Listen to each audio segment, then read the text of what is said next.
them for all Salone people and then party them.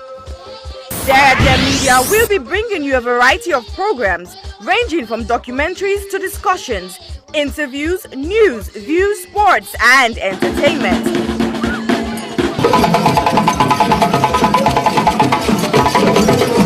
Our programs will contain matters on development, governance, the economy, and issues that are of importance to Sierra Leone.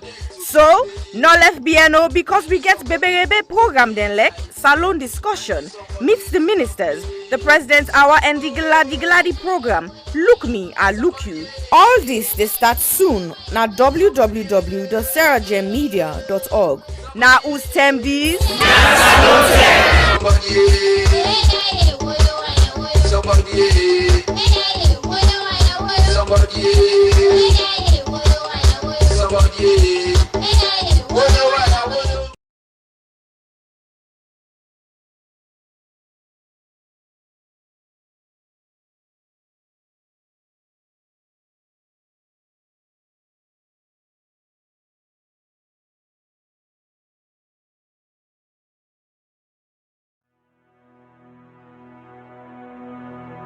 The total population of Sierra Leone in 2019 was stated approximately at 7.8 million. And the most common cancer reported in 2018 was breast cancer, with an incidence rate of 25.1% and a mortality rate of 19.2%. Ward 2 at the Connaught Hospital, Freetown, is a female surgical ward that cares for patients requiring breast surgery, chemotherapy, and palliative care. General surgery also admits to the ward as see fit. The ward is in need of a significant refurbishment and has a major impact on patient assessment and delivery of treatment, dignity, comfort, and infection control measures. The current ward area presents a significant challenge to infection control. There is no fit for purpose or adequate personal hygiene facilities. The showers and sanitary areas are in poor condition and are difficult to clean. The flooring is deteriorated. Overall deco and fabric of the walls need repair and full decoration.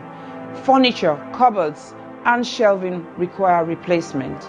The sluice, known to be the dirty utility room, is in poor condition and needs replacing. Windows need to be replaced as current windows bring in draughts, dust, debris, mosquitoes, and rodents. There is no designated area to provide a day service for patients receiving chemotherapy. Medical supplies is desperately needed.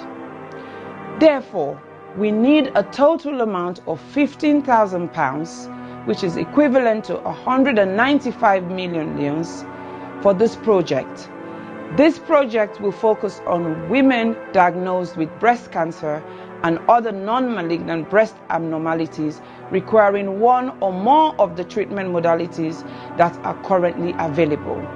We will also set up a day unit for the administration of chemotherapy and provide training and development to ensure sustainability. Therefore, I am pleading to all individuals, organizations, and local businesses, and every Sierra Leonean and friends of Sierra Leone to make a meaningful contribution that will never go in vain. Ways to contribute will be seen at the end of this clip. I am Usifu Jalloh of the Health Show Partnership Program. Remember, your health is your wealth.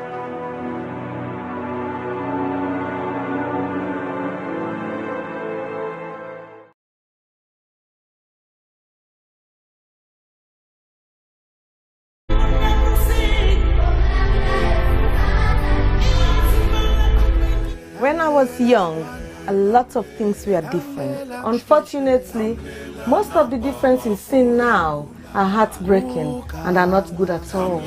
Before now, men were strong protectors of the weak, fathers, brothers, lovers, sons, their mere presence guaranteed the safety of women and children.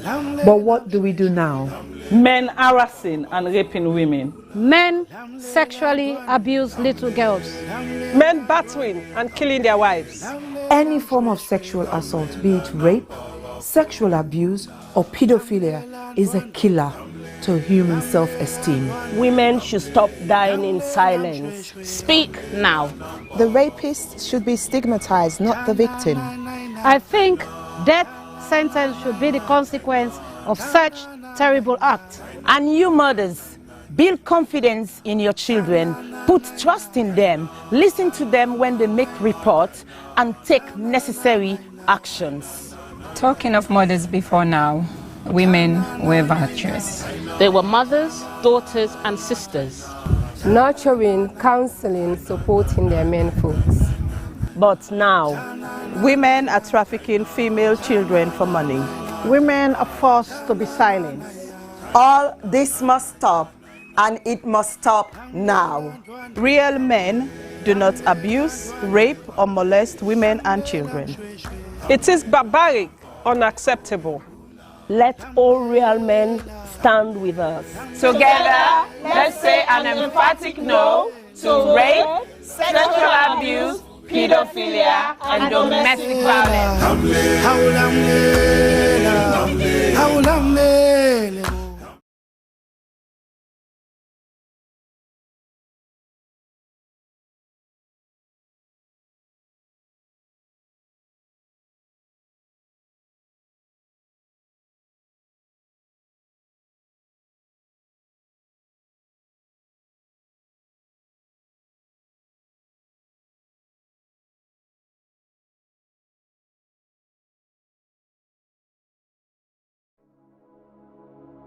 Hello, my name is Josephine Kamara. I'm the founder of You Can Do It Foundation. You Can Do It Foundation is a charitable organization based in Sierra Leone, West Africa. You Can Do It Foundation has been in existence for the past 2 years. We have been fighting gender-based violence against women and girls within the community. During the past 2 years, we have been offering psychosocial support, counseling, court fee, medical fee, including school items to the survivors of gender-based violence. However, during the lockdown of COVID-19, report received and confirmed that rape cases among a minor has increased tremendously within our community. Because of this, You Can Do It Foundation has secured the land to build an accommodation for the survivors of rape. However, this may almost become impossible without your generous support. We need your help to build this home for the survivors. Your help could be in cash or in kind. If you wish to join us to make a difference in a child's life, please go to our website, which is www.youcandoitcyf.org, or you can go to our GoFundMe page, which is Home of Hope for the Survivors of Gender Base, or you can contact us with the details at the end of this video. We thank you greatly for your generous support, and thank you once more for making a difference in a child's life.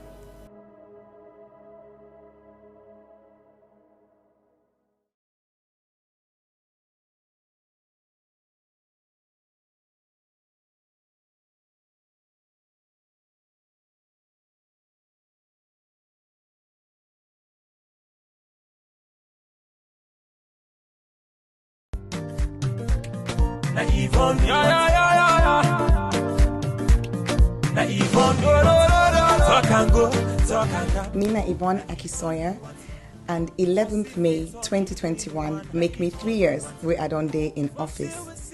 I say let I come and tell Freetonians them una boku tenki for where una elect me and wanna give me this mandate for serve una.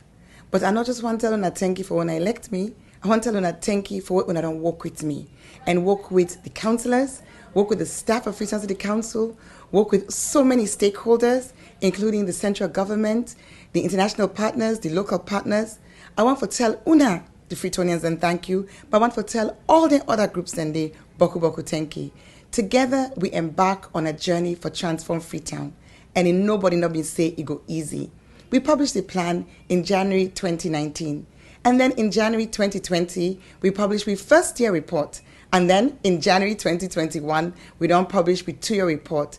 Inside the reports and day, you go able for read in much more detail, waiting we don't achieve. But family them, as I just share today some of the things that really make me heart gladdy pan this walk here. One thing I'm really glad about, now the wastewater treatment plant where we don't build na King Tom. This na the first time ever in the history of Salone for let we get the thing we come on the toilet. Instead of it just gonna grown na King Tom, it actually they go into a plant where they get for separate the solid from the liquid and get for treat them and waiting get for Connaught can go towards manure. It can now be safely, the liquid can now safely be disposed into the waterways. Another practical thing we are so glad for, now this urban farming project, we bring over 300, in fact we start with 300, now we add another 200 women them. We now at them backyard them and in community level, particularly in the private communities. And you can create this, where you give, the okra they come up, they will plant them. The women they do farming projects where go benefit them picking them for get more nutritious food, but it go also help them for get small thing at the hand as they sell them in the market. And then their nursery school. Family then go no say we been not open the one at Congo Water Market for make vulnerable women them and their young picking it under the age of 5 get free quality preschool care. And now we dip and build the second one. We do refurbishment upstairs in the Croton Road Market, and that facility will be open and available to women and men traders inside Croton Road Market. Tricycles. Well, then tricycle and they not only then they help for keep we city clean, they also they create employment. We don't create so far over 1,200 jobs with young people then where they go and collect dirty na the streets. And now we get 90 more where they come on stream. So I'm so happy because it increased the capacity for collect dirty. At the same time, it increased the number of people them, young people that we get work. Let not talk and not talk about the transfer station when I did the dirty then they go. So we don't get 4 additional ones, including the one at Lumley, the one at Approved School, the one at Shell, and the one at Allentown. Bele Uman them. Then they all over the community. That journey for going to PCMH, it can challenge Boko of them. So we work for upgrade 5 of we PHUs them for make them be monk, side with side Bele Uman, they able for born. Freetown people them, Boku people that know say dog na challenge na this city. And so we don't start a program for sterilize, vaccinate the dogs them so that we go get control over dogs and we the ambog motaman, but we the ambog themselves. We go make we city healthier and it go reduce the risk for let people then get us sick with and call rabies. I don't share small about wait we don't do and over these 3 years, but I just touch the Tinem Boku. I go say anybody who wants for no more. Also go now with Facebook page. We get Freetown City Council Facebook page. We also get Yvonne Akisoya, Mayor of Freetown. You go able for follow we. Let we continue for work together with all we stakeholders for let collectively we transform Freetown. Una, thank you and God bless you. Na Yvonne, Na Yvonne, talk and go, talk and come.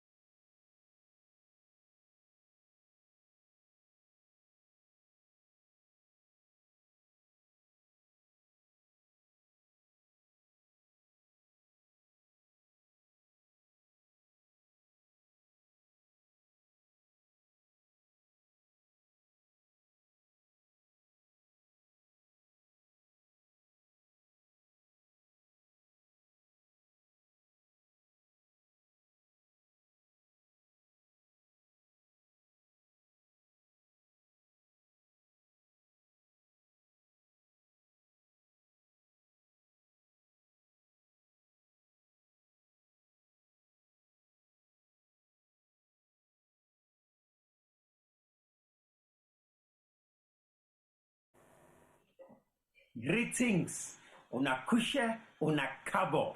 Me family them, me na Usifu Jalloh, the cow footprint, and this na the culture show. This na the show where we all together inside the abule for discuss aspects them but with culture, discussing many different areas of Sierra Leone culture and African culture. This is the show that you must not miss at all, because this is the show where you kapu sense, no kapu word. Today, in the Abule, I have amazing guests for you. I have guests who have incredible knowledge to pass on to you. Today, the topic we're going to discuss is about birth, childbirth, giving birth to Pekin. How will they born Pekin? What is that the culture we surround for born Pekin? As we all know, for born Pekin, not a small business. For born Pekin, na precious thing, na sacred thing. In fact, for born Pekin, actually, na a question of life and death. But what's that the culture we surround birth? Plenty pa we who confuse. Plenty pa we don't know anymore waiting with older people than we know before. So on this show, we want to discuss this. But before we get there, let me welcome you all.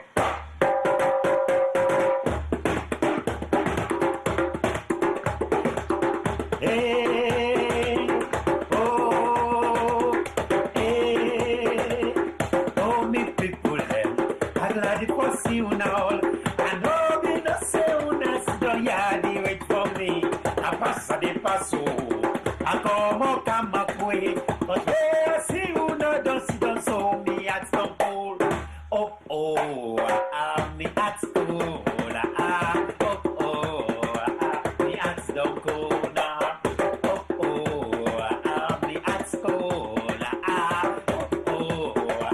Me at some pole. Yes, me at don't call. Where I don't see una all don't get an answer today. And I will get for can see who that don't join inside this abule. But before I look for see all the one that we don't can join inside the abule, make I introduce to una some of we guests them who we get today. Today we get two very, very big guests in the abule. The first guest we get now. One guest we always elect for engage with we inside the Sierra Gem media. And this guest na none other than Mr. Jallo Jamboria. Mr. Boye Jallo Jamboria na a dynamic man. Na a man we been non teach before na Sierra Leone. He get deep understanding, deep knowledge about we cultures than Sierra Leone. In fact, with various cultures in Sierra Leone.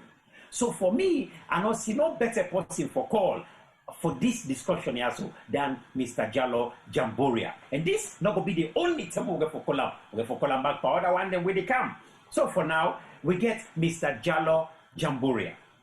Well, after Mr. Jallo Jamboria, make a come now to the one we name the foundation of life. And that one doing at the foundation of life, now the mama, the woman, now the foundation of life.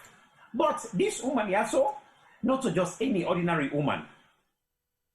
Una give me one moment to make her just dig this thing up. This woman, she has written a book we talk mostly about childbirth, about maternity. Let me just read a small thing about this woman for introduction to una. She is called Dr. Belmont Williams. MB, CHB, FRCOG, like no put it this way. All the letter then, all the BN in name, no letter, no left BN. So before I go there, he said she was Chief Medical Officer, Ministry of Health, Sierra Leone, for 8 years. In her work as an obstetrician and gynecologist, and also as the director of the Maternal and Child Health Services, she became interested in the cultural practices that affect the health of women and children. She was the inaugural recipient of the Adesui Memorial Prize 1982, from the West African Postgraduate Medical College. She was also awarded the Bernard Barron Traveling Fellowship from the Royal College of Obstetricians and Gynecologists. On her retirement from the Sierra Leone government service, she worked on the Child Survival Project in Egypt. She was later assistant professor in the Allied Health and Africana Women's Studies Department at Clark Atlanta University and at Morehouse School of Medicine, both in Atlanta, Georgia, USA. She now lives in London. Well, I definitely for welcome them two guests they also where I get Nadi Abule today. So first of all, make us start with you, Mr. Jallo Jamboria. Welcome.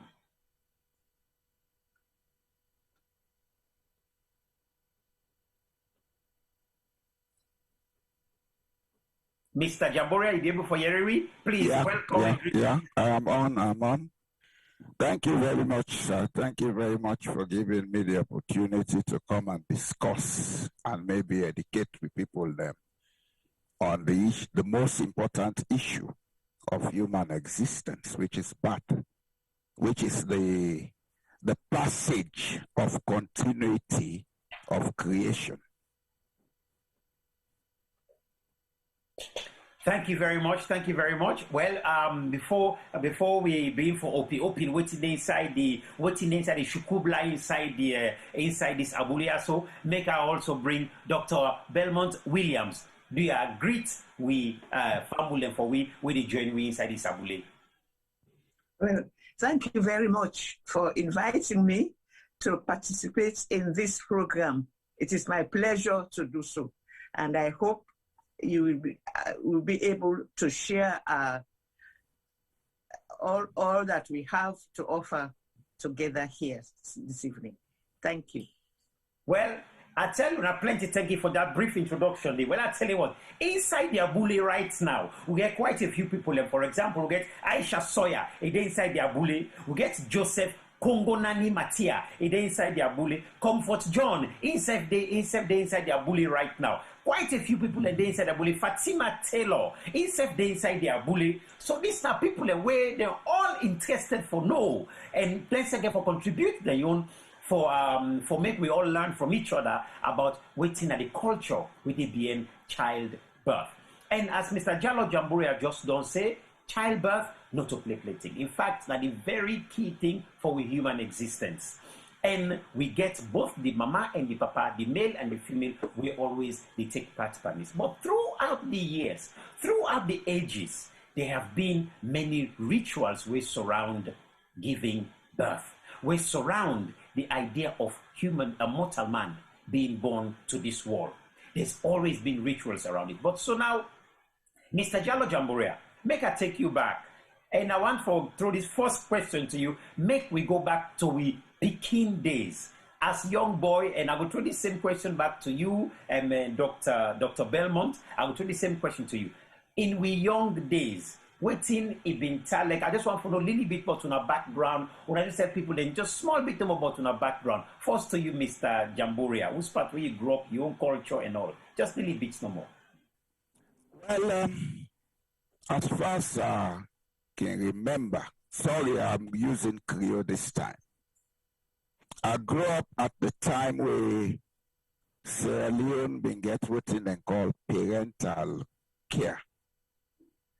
And therefore, we grew up in a generation where parents they sort of they restrict we activities, especially at the age of adolescence. There was we at that time we be same like say now some parental restriction, but through life I come to understand that there was a genuine reason why I go come to later. There was a genuine reason so that we cannot make accidents that will cost us for the rest of our life.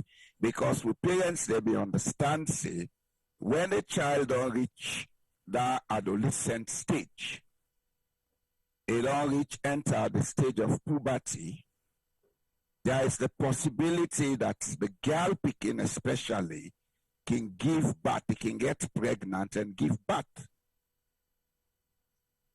And there are several things connected with birth where we need for control as a society.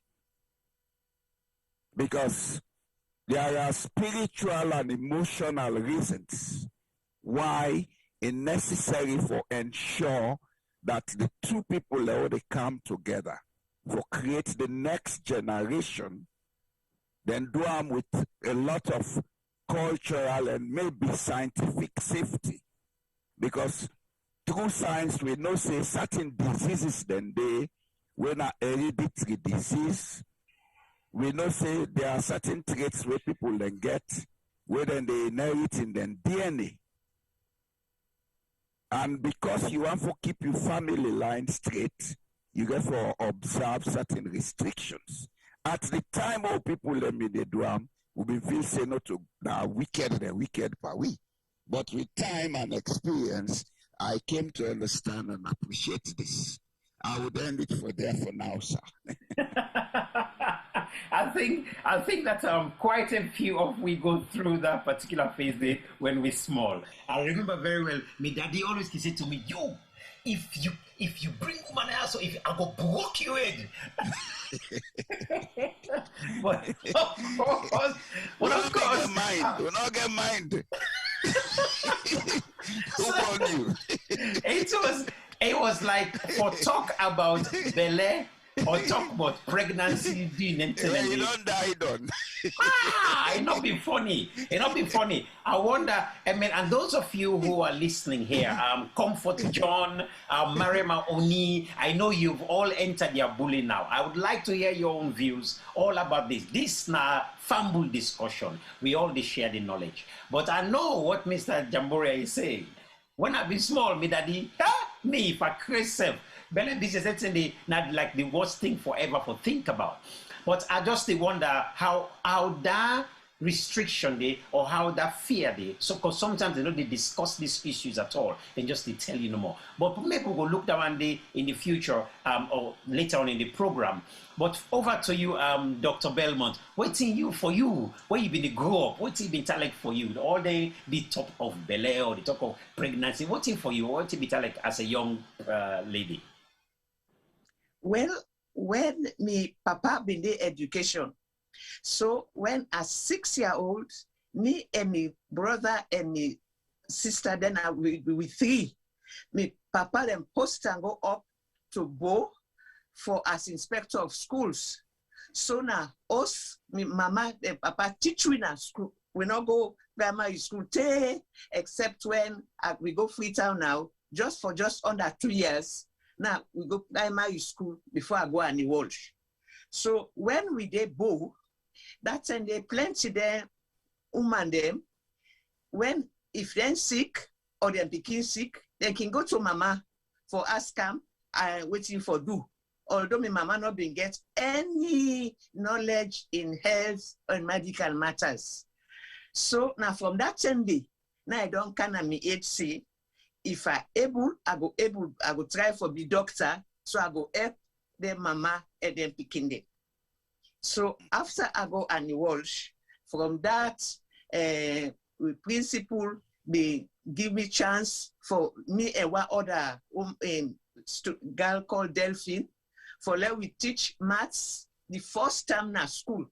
So now that start make I able start for teach. So from there now we go Prince of Wales and go for Abbey College. Now we start science at Abbey College. We 5. After that now we can England where we can do medicine. Doctor, the other person now be with 5 day. Me and Delphine, Macaulay we married Carol. Then Alex Brown we do engineering, and Bat Cocker we do dentistry, and one Bat Cocker. Now we start science and Frabi. After that we can England now, and from that I get scholarship for England and I can do medicine. We have done medicine because I want help my mother them now specialize in obstetrics and gynecology. before I go home. When I go home now, later on, the second time when I go home, then post me go Boye. Now been Dr. Harding and Dr. Pridin, I've been with 3 no more, I've been gynecologist obstetrician na Freetown. So now me then post go Boye. So when I go Boye now, I dey look for space for my office. Now I meet Sister DeGrange, where na him been there in charge of children's. Then me just start on the 5 clinic na Boye. So now I then get my office there for pediatrician, but then now I beg I say, sister, now I say, doctor, you can use this office, but until you go there, see we picking them for we. So now I agree. So now from there now, I begin the first specialist in obstetrics and gynae, where they look after children as well. So now, so it be. Wow. So basically, from your own point of view, you start off, it's like it's in a passion for you, knowing what your mother was doing, and then all of a sudden you thought, you know what, I kind of like this thing, and I want to take care of children. Then gradually you move towards what you really feel passionate about. But now, before I actually go now back to my guests, I want to bring on board one very important person that is part of the culture show. I hesitated bringing him in early, but now is the right time for me to bring him in. And he is none other than the one and only King Mufasa. King Mufasa, please share with us your own little bit of a background. I thank you for kind of also back again today for the culture show. But what in the cow foods do, because I tell them, say, I get more good thing for talk by Creole. If you don't begin restrict me for like I can't talk by English. And me, I don't know how I can sit down by this discussion we get for do it, but hey, why make a guy begin talk by English? Me English goes stomach. So basically, today we can't talk about bath. And the most important thing that this world na bath. Because without bath, none of we know for sit also they exist. So that's the value of what in bath means. But some man can take it for granted, some man can take it like for sin so better things, some man can say afterward not to me born you, some man can say that for go side and born you, some man can talk all kind of things in regards to bath. But they don't know the value and the essence of what in they happen during bath. And some man can feel say back now, woman no more and they go through the pain and stress and all the trauma. But guess what? Man themselves, they go through the same. So today, I can share some of the man experience for do with bath. So, Carfoot, not tell me say make I begin talk English now today because my English goes stomach. So I beg there, for the purpose of the viewers then, some of the over the way they into this kind of discussion, you know, get English translation. And as the foot of state always say, education is being taught by the local language where you understand the most. So you know matter in Creole, English, French, German, Russian, whatever you might call it. As long as you're able to understand, you're able to take them in, and you're able to rationalize them, and you're able to do a lot of stuff with them, that's the language you should learn exactly what you have to learn about. So today, King Mufasa, they don't make me king for nothing. I can't express my own view of what's in me as king don't go through in baths. The one in our Sabio, me friends they now, me auntie they now, me paddy they now. Well, I've been so much within that system there for some time, so I know a bit. And when I say I know a bit, you might be shocked. But look who go on. Carfoot. Yes. Okay, well, no problem. King Mufasa, all hail King Mufasa. You're free. You get free range for do exactly and talk exactly as you see fit. Thank but you, now, let's get down to some of the more serious questions they want for ask.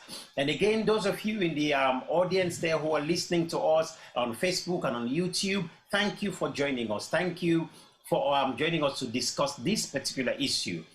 Please, please, don't hesitate for ask questions on any topic or any issue there, and any topic where you ask, any question where you ask, definitely we'll be able to answer them. And hopefully, during the last half hour of the show, we will put a phone in, so they will not be able for phone in. Okay. Now, So, Dr. Belmont, I want to throw the first question over to you. Since na you na the mama, make her throw the first question to you. You don't work in some of the most very interesting situations them na Sierra Leone, and you don't publish an amazing book. This book is called Right to Health, Women, Children, and Culture. And to me, that part they became even more interesting when we talk of culture. So you explain to we fumble them, how come, why make you use the word culture? Why make it not just be right to health, women and children? Why now culture come inside it? Well, the thing is, in Sierra Leone, only about 30% of the population avail themselves of the modern health and medical practices. The rest, about 70% of the population, live in villages in the rural areas, and they do not have access to the modern or Western health services. So they have to depend on what is available there. The traditional healers, and particularly as for women, the traditional birth attendants. They deliver about 70% of the population in the villages, or even in Freetown. So therefore, when I went to Boye, first of all, because the maternal mortality, the death of women during pregnancy was very high, as well as the death of children, of babies during the first month of life and during the first 5 years of life, they were very high. That was why I decided, well, I have to go and see these women in the villages and bring them up so that they will be able to understand and treat women during pregnancy. You see, pregnancy, there's a lot of tradition and culture. It's not only childbirth. Childbirth is the end, but throughout pregnancy, there are lots of cultural practices related also to food. There are food taboos, and all those have a direct effect on the childbirth. And can I ask a quick couple of questions? Can I just take you on that one, Dr. Belmont? I'm interested, and I'm sure our listeners here will be interested to know. Did you notice during your own researches and doing your work in Boye, and I know you traveled right across Sierra Leone per se, did you notice any particular tradition, culture, or ritual that happens when a woman is preparing for pregnancy culturally? Did you notice any at all? If so, what would they be? Well, it depends. The women, quite a lot of them, go through a process, a ceremony, which is called fenye. And that quite often, she must have had maybe one child die during childbirth or soon after that. And this fenye, she is given some herbal mixture to drink throughout the pregnancy, every day throughout the pregnancy. And then in addition to that, she's not to eat chicken or eggs. And when the baby is born, the first thing they do to that baby is to give that baby this mixture that the mother has been having to drink. Otherwise, they feel that the baby will get cyanosis, become blue, and it will die. I have a personal experience of this. A good woman, I saw a woman during the antenatal period at the PCM at the maternity hospital. She had lost her one child during childbirth or soon after that.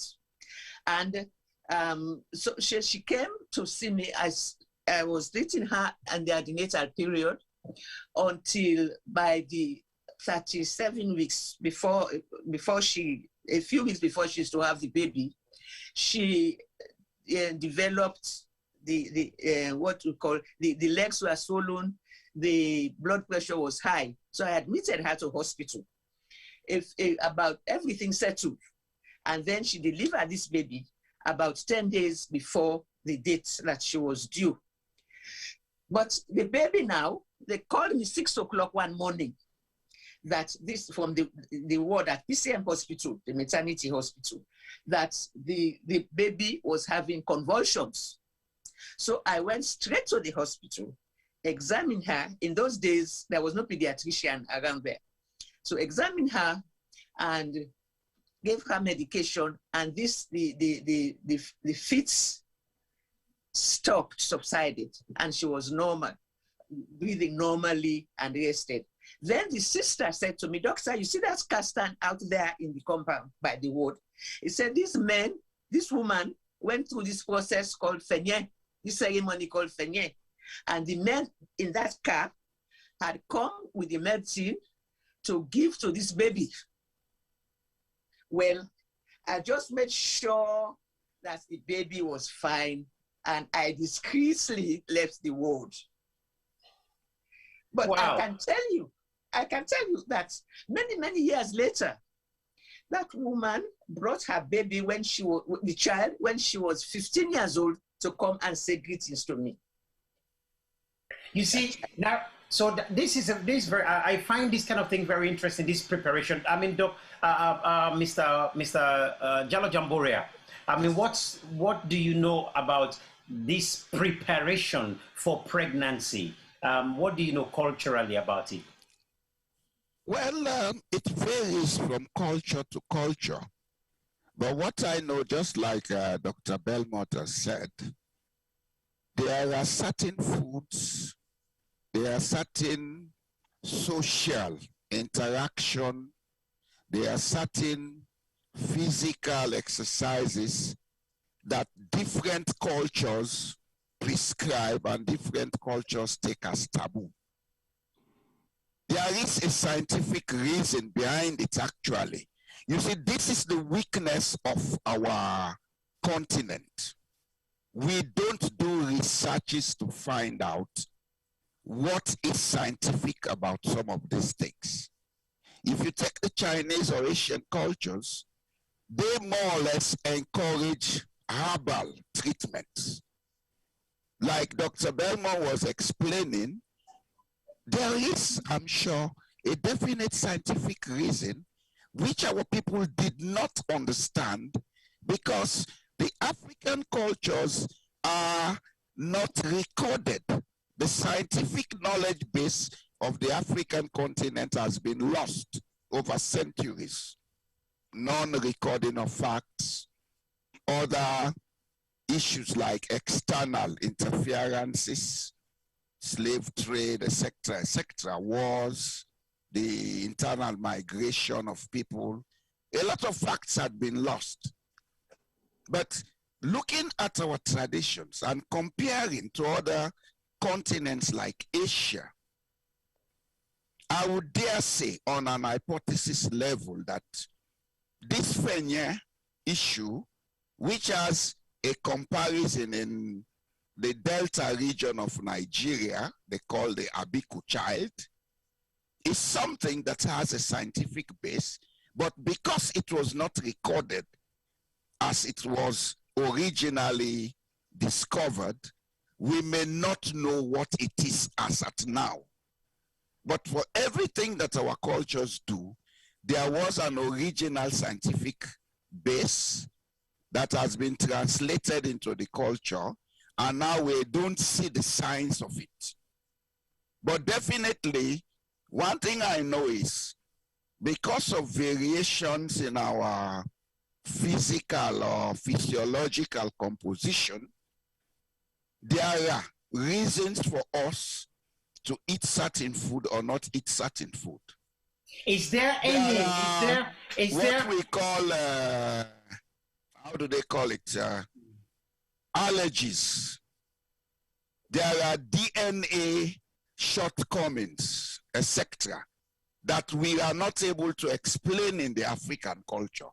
But it was discovered at certain point in the past that if you use this type of leaf or herb, it will help the person to do this.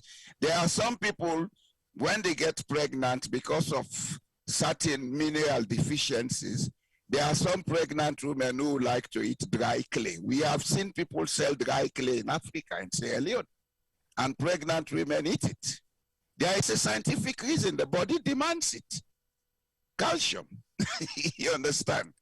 So these are but the fact is we have lost the foundation and we are not researching into these things as at now to build on them.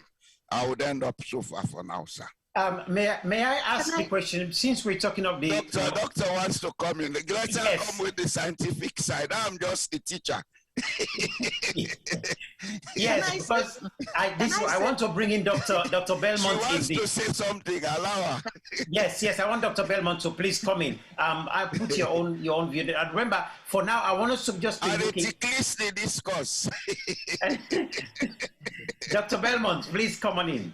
Can I say there are many plants, roots and leaves that are used, many herbs are used during pregnancy. Yeah.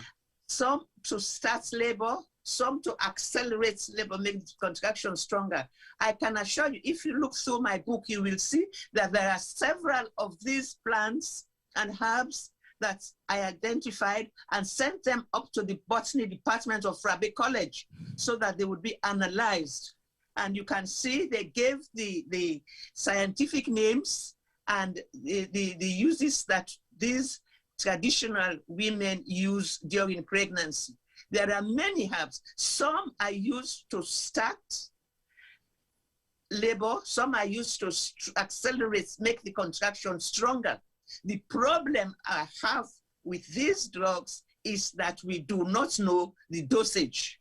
Exactly. Sometimes they are given too much, but I've had many of these plants analyzed and identified at the botany department of Rabe College.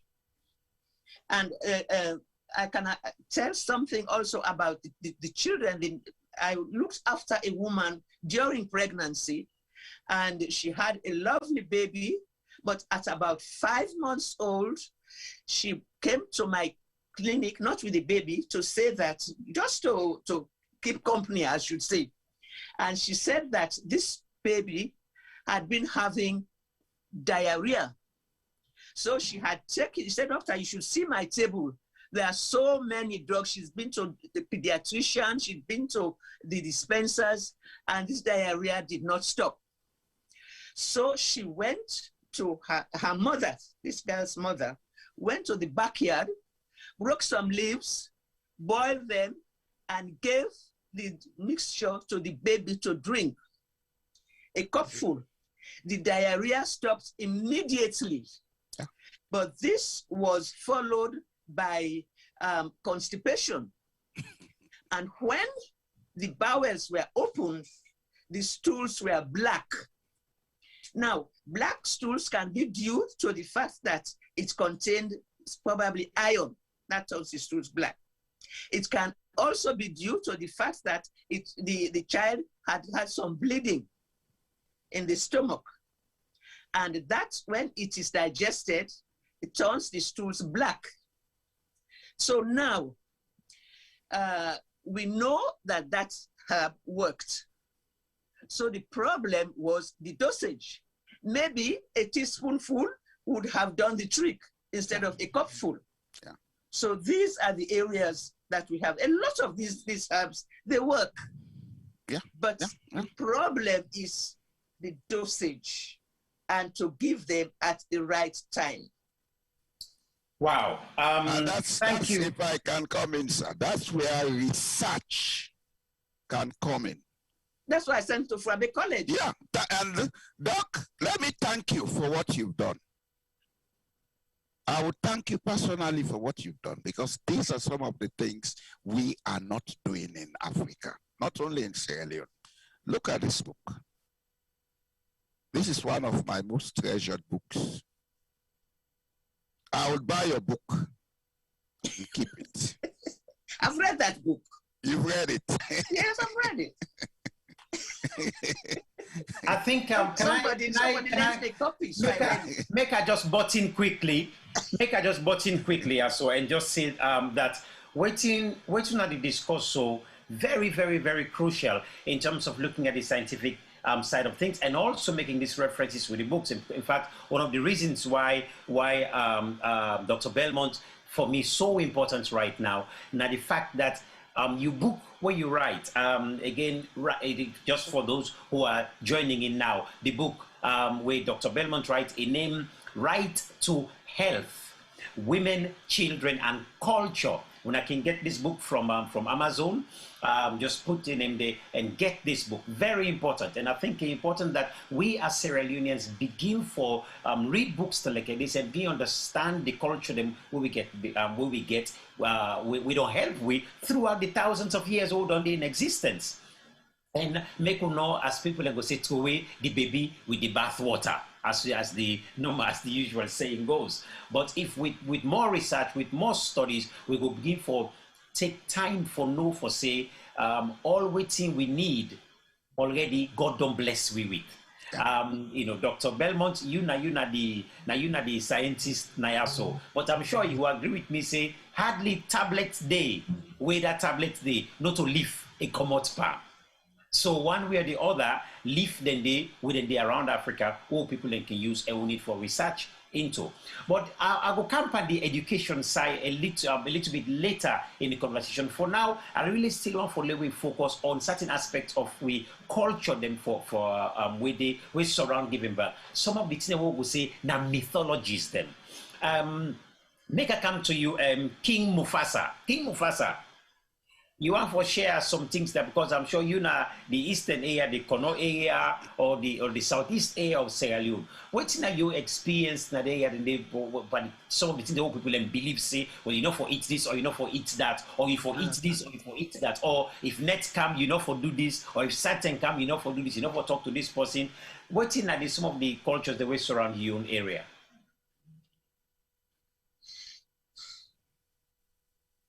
King Mufasa. Me, I think there is a lot because some of the culture that we surround me on area where I feel to say now like a taboo or not taboo. I want to make one reference to Mr. Boye, where he talks say clay eating was essential because of calcium. There are a few myths where they into pregnancy where sometimes I find very strange. One of the worst one way I can remember of vividly, now where they can say some pregnant woman then they inhale feces like a toilet. Then they go to toilets, we get like a pit like skin, they inhale that. What does that give them? What sort of stuff it arose from their feelings of inhaling that? That is one. And secondly, yes, I know about the clay one, but also they can say pregnant woman not for common aduna net. Mm-hmm. Then another one, they can also say if you woman pregnant, you for regularly they around them, forget that kind of comfort, that body love, because it begin to feel your presence. So they can always advise, say, the man for the near the woman on a regular basis. But there's another one where also me not can believe where they can say, well, the person working near the woman most then they begin king fever. I don't know how true is that, but there are so many things that we related to pregnant women, where sometimes I can find very strange. Also, another one they will say, if you have sexual intercourse with human during the day, the pikin go fine. If you have sexual intercourse on a net, the pikin go war, or sometimes pikin and can born making fever juice. So there is so many myths and things that way between. But with the traditional, the medicine stuff where doctor talk about, that is so true. Because when I remember about 30 years back in the villages where I can go like for go visit, pregnant women they take anything like a tablet for like a antenatal thing when they go do it on a regular basis. And the TBS them, like where docs say, then they actually deliver 70% of the pregnant women in Sierra Leone because they have their own traditional means of birth delivery. And it is so smooth and simple. you hardly hear about pregnancy deaths during those era, because I don't know how it's done, but there are traditional herbs that they take. Some like just tell me the charm no more. Most times, pregnant women don't feel hungry in the villages. They have leaves in their mouth. I don't know whether the leaf, they give them kind of energy for me to not feel hungry. And also, it keep them very active as well, because they are always active right up to the time when they give birth, maybe like a day or 2 or 3. Sometimes, majority of the times, women in the village have their kids whilst they are still working in the farms. And when you move that away to the Sierra Leone concept, it has changed. I don't know whether the tradition of voting we own parents them we not use for the do back in the days, we make the born boku pikin, whether not the same tradition back where this current world where we will call the millennium kids, whether not the same thing and they go through for make them feel say no, we can only have lesser kids. So there is a lot of controversy. There's a lot of do's and don'ts where we know the practice because we feel to say the modern culture is the best. But going back 40 years down the line, I don't feel say Doc decide for put this book together because he want for challenge the current or the modern practice, but he want for reinstate and re-emphasize the importance of we traditional rules them or we traditional ways them where we don't use for the practice all these years. But like I clearly say, the dosage is the problem. So what we lack now, how can we measure the dosage of certain things that we're going to make them work or we're not going to make them work? Sometimes the traditionalists, the way we get within our own culture, themselves again, they don't make this thing become so fearful to the extent that they don't pass on the trend, they don't pass on the tradition, because the tradition gets some certain cultural practices them where you for undergo so that they go hand over those traditional rights to you as a person. And when we now then modern Peking also not believe in the cultures anymore, those traditional practices are not being passed over to the next generation. And when the next generation fail for accept that traditional practices, it means it dies out. So basically the chain of transition from we great parents them to parents them, where then pass them on to we, now don't break. So as long as that chain they don't break, there is a very difficult connection now where they link we and we grandparents them to the current state at which everybody wants to look at the modern culture. If I can give you an example, in the UK a couple of years back, we had so many cesarean births at the King's College Hospital. It becomes fashionable. Everybody wants to do cesarean birth. Oh, cesarean, oh, cesarean. And it was costing the NHS a heap of money because it is not an easy operation to do. So basically, the NHS feels that this is a burden to them. They have to find a solution. And guess what? They looked within the community and realized there is a lot of traditional African women within the community that they can use so that they can come into the maternity industry in Southeast London. And as soon as that happened, the rate at which cesarean was so high drastically cut down. Because most of them traditional African women, they also, were they in their 30s, were in their 40s and their early 50s, they were using more or less the traditional aspects of birth, wherein they allow you to breathe, they allow you to do the natural birth itself. And that cost the rate of cesarean. So basically, they covered the cost of the NHS, which was good for the NHS financially, but it also brings in the traditional birth system back again to the community because Southeast is full of so many Africans from different parts of Africa. So for the fact say they too came over and adapt to the European style of giving birth, it was a struggle. So we got to look at some of them practices there also and see how much it benefits we own culture right now as it is, and how much it will be lesser of an expenditure, even though you think, say, oh, traditional herbs, they're not the work, but the Chinese are using it effectively well. They've condensed it, they break it down, they put it in a form of syrup, they've put it in a form of tablets, which we take in, like a tablet. So basically, if we look at all landscape they are so, and try to modernize the culture a little bit. I know say it will be a struggle because, like doctors say, now something they take to the faculty of herbs at the University of Sierra Leone. But hello, the University of Sierra Leone, I think it will be a struggle for them to come up with any kind of solution in terms of modernizing this stuff, because we all know what's in the state of the science labs currently as it stands now in Sierra Leone doesn't exist. So I don't know how practically that will take effect. But that, okay, King Mufasa, again, what I want for we try for, I just want for so that we move, we just, so that we not just throw this argument or this discussion to that area yet, because I still want fully we go reach there. But again, I want to keep within don't just keep within the culture at the moment, just within the culture we get presently. Now, for some of the stuff that we don't talk about, like the addiction, where women they get particular feeling for eat something them. I wonder whether Dr. Belmont, I beg your pardon, Dr. Belmont to be able for Rob Mott Pandentin and the little bit, since of course you know Mama, you know a little bit more about that. How then they fit in per we own culture?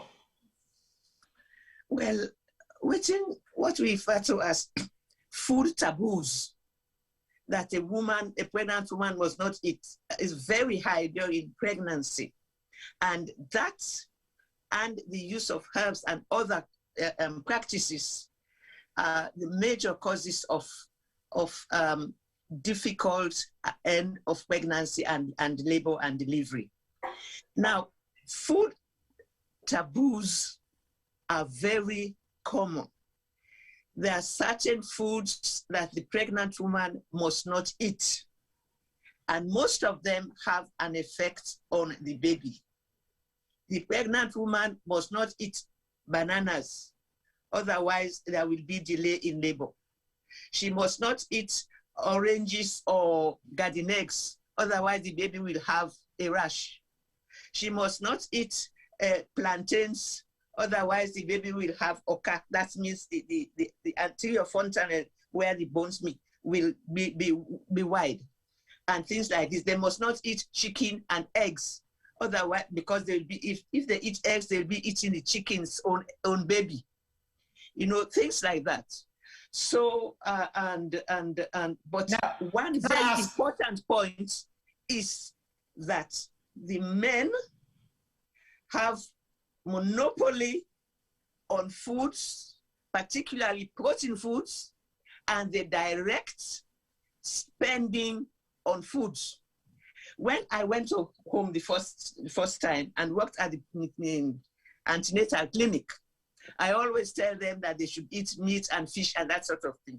Most of them will tell you, doctor, do ya write on a paper, make I go give me man. Otherwise, you're not going to believe me, because the men have the monopoly on these foods. And it is really difficult. There's a humor experience. Once, when I was visiting these women in the villages and we have the meetings there, sometimes 40, 50 women are there, and they always serve us food. They spend a lot of the money cooking food, and we always have food. And you know, one of the old cultural practice, you know, the women, to them, time is of no essence. You can't just finish and say, I'm going back. You have to wait and eat. Now, after we had been to 2 or 3 of these meetings, these big women's meetings, and they've served food, I said to my assistant, who was came from those areas, I said, Onita, I said, whenever they cook for us and they serve us, they always cook chicken for us, and I would take a piece of the chicken. But one of the women, obviously the head cook, would come with a spoon, mix the sauce, and find the chicken gizzard and put it on my plate. So then she said to me, she said, well, doctor, the chicken gizzard is eaten by the head of the household, which is the man. Now, when they cook, they serve food for me, if they put that chicken gizzard, if you do not take it, they will come and put it on your plate, because you are the guest of honor and that food has been prepared for you. He said, but doctor, if they're not put that chicken, give them you plate. Not so you then cook rice there for then just manage you no more. So you see, these are the things. You see, so anemia, iron deficiency, and anemia from malnutrition is very common in pregnancy. So, Dr. Belmont, we're talking there about food now, because this is a very important aspect when it comes. I mean, when it comes from pregnancy and of course being prepared to get pregnant. Yes. And so on. We all know that within the Western world now, before you go for IVF or so, then the boku preparation day where you get for do first, almost a ritual, which you for do first thing in the morning, which you do afternoon and night. Certain tablets where you go take morning, afternoon and night. You understand? So I believe, say, in the same way within the African culture, we get the ceremonies that they would go say, if you want to forget belly, you get to do this morning, afternoon and night. Now, why make a raise this up? Because somebody in the chat group here so already they ask about woman then wouldn't say this woman here so a barren. In fact, me to know for say inside Africa for make woman day no born picking na big. Na big sometimes na shame. Therefore, sometimes people in see am shame, or they go give the woman all kinds of stigma, or they go say this woman has to act, but this one also not the born picking. So, and especially in polygamous situations, then you get woman and they go even insult. Plus, you get families then, like the modeler them, for example, where go insult that woman because they say the woman not the born. Okay. But of course, question marks they around it. But I just wonder. While that now a big issue in terms of how they will stigmatize women them, where they go say this man is not the born, I'm still curious for know what's in the kind of preparation them. Now you talk about food. You say if you not eat not for eat plantain, they talk about the brain, you say the skull no go come together. This not true or not so true, or not just a myth thing? Inside this kind of story come out, do you help we understand and the lady be too light for Andeba? Well, that the beliefs that the people then believe them here, and it's difficult now. Education now ain't go make them not do that. They left for do that. But the thing of where women not able but infertility is common everywhere, and fertility is measured by the number of births per woman and not per man. Now, when you get the polygamous marriages there, when you get this man gets several wives.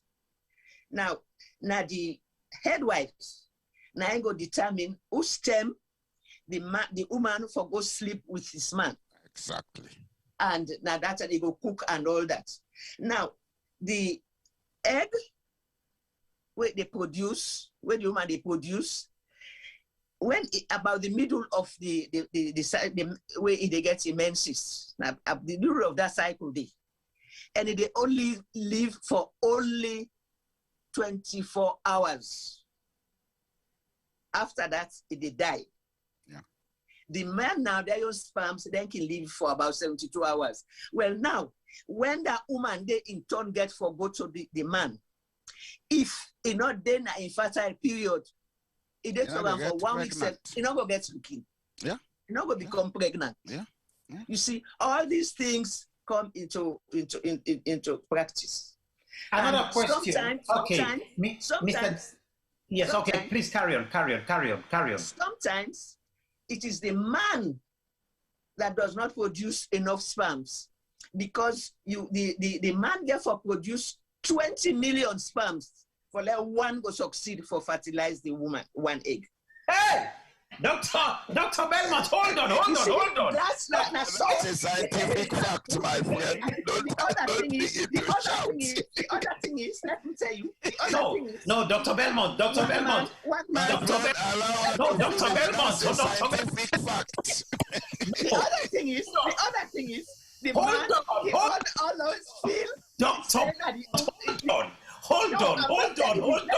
No, not talk nothing. Wait first. Wait. That one day, low gear and butter force.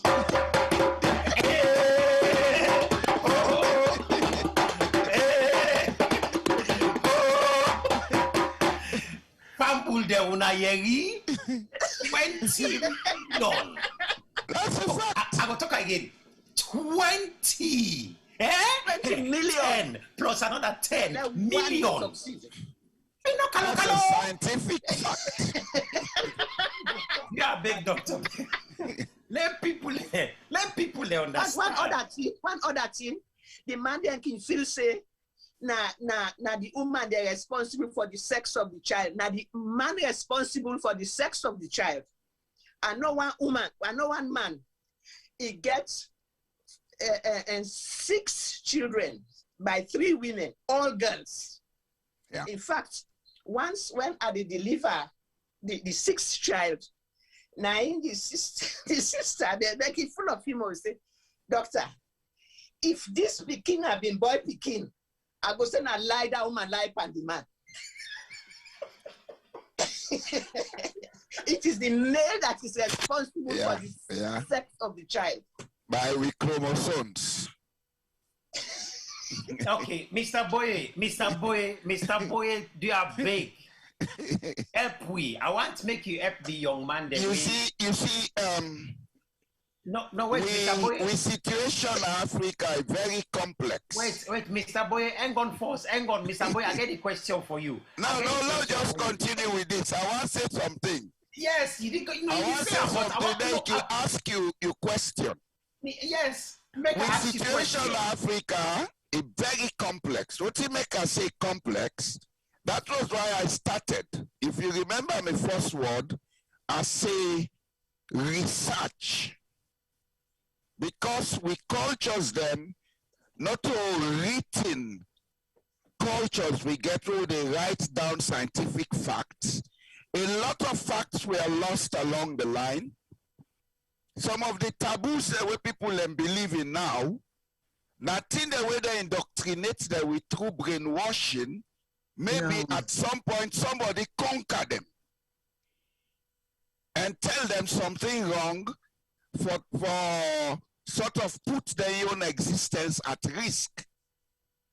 There's a lot of reasons that we need to, there are a lot of things out there that we need to research on. Okay, but here's me. One thing I know for sure,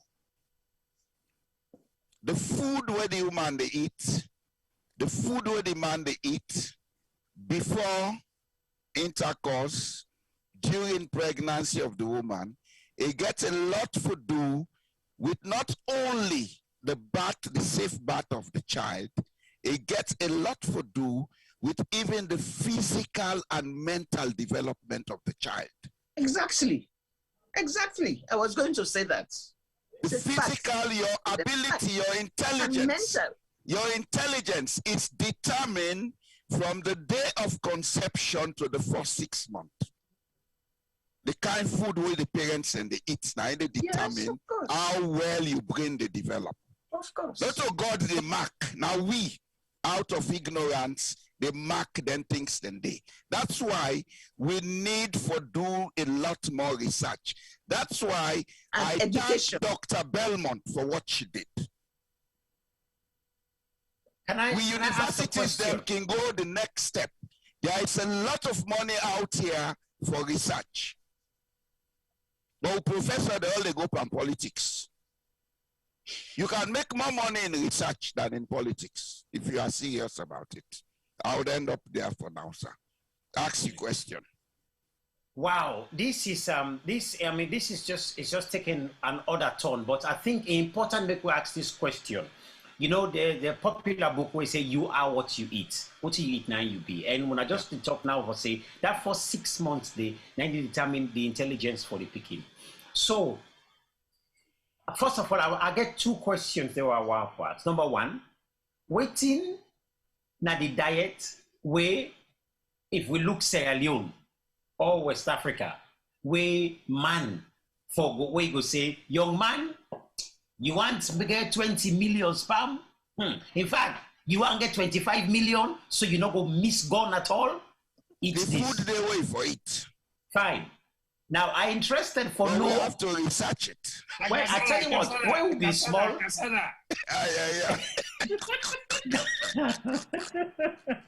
Now, there's a town in Nigeria, inside, like every other Pekin, not twin. Every other Pekin, twin, triplet. When the researchers then go check, they say because the people then eat plenty yam. Yes, so they put it down to yam. Possibly. Yes, that's what they put it down to. So I wonder for Sierra Leone, and I'll say Sierra Leone because, of course, Sierra Leone, that's where we're from, but they go still apply for maybe West Africa. And not only that, they go probably apply for we young man then also, because the rate of men where they become infertile, if they grow rapidly right now, I'm sure Dr. Belmont, you probably go agree with me on this as well. And I'm sure, everybody on the panel also go agree. And plus, una back within the abule, una say go probably agree with me. There are plenty man than they right now, where no able for fire live bullet. Any bullet when they fire a blank. That one is not difficult to answer, sir. We live in more stressful times now. We eat more chemicalized foods, especially we were doing at the Western world. So we physiological capacity they diminish, then we they get an increase in social diseases, cancer, dentinende. Now we lifestyle with food. Now they cause them. We work habits, overstress yourself about life.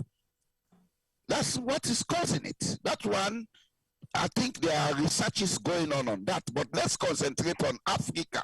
Yes, okay. Yes, that's I want to concentrate on Africa. Problem, if I can just answer, with problem in Africa, we created a disconnect between the tradition and the Western cultures.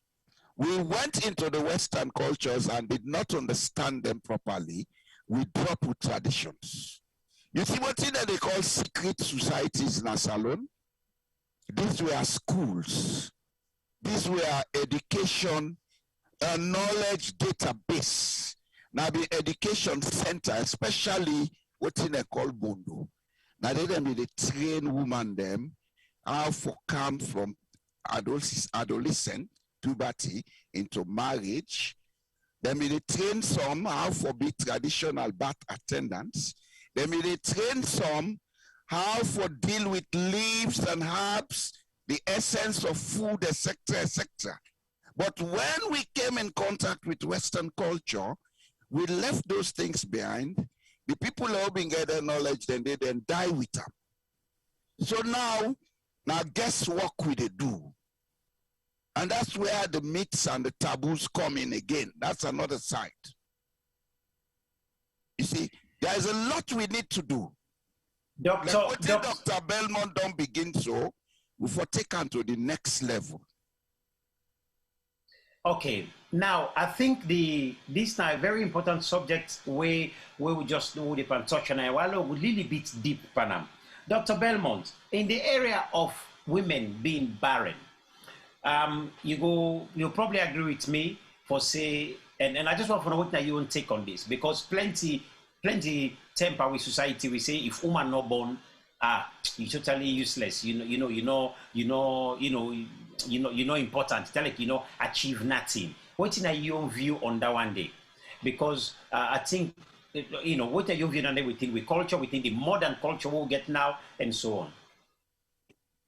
Well, there are many reasons for that. Some are from the way that the woman develops. Maybe the eggs are not produced at the right time, or they get sexual intercourse at the right time.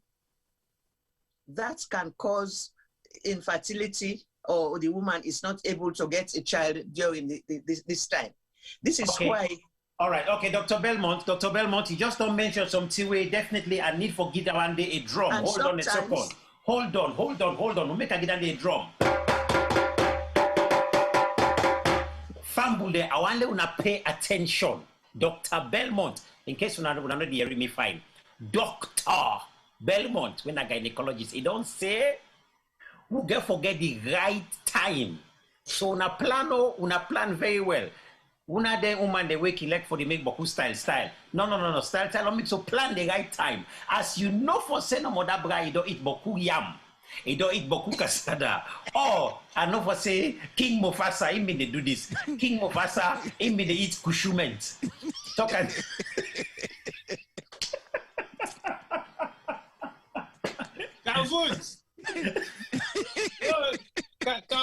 To be very honest, I think this is a lot of education for many people where they take things for granted. What you make they say so? Now the fact say when you look at the community where we find ourselves today, we take so many things them for granted because again, sex should not be something of a hurry.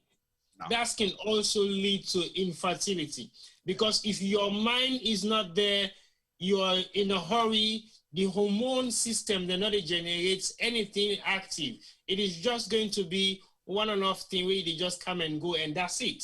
So it should be something where you actually mean. You get to attach some sacredness to it because that is the continuity of life itself.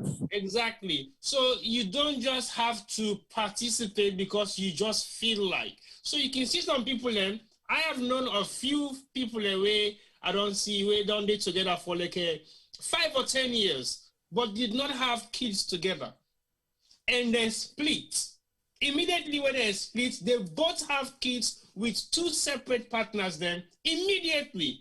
And I'm thinking to myself, what was the problem? There was no emotional or spiritual connect. Thank you.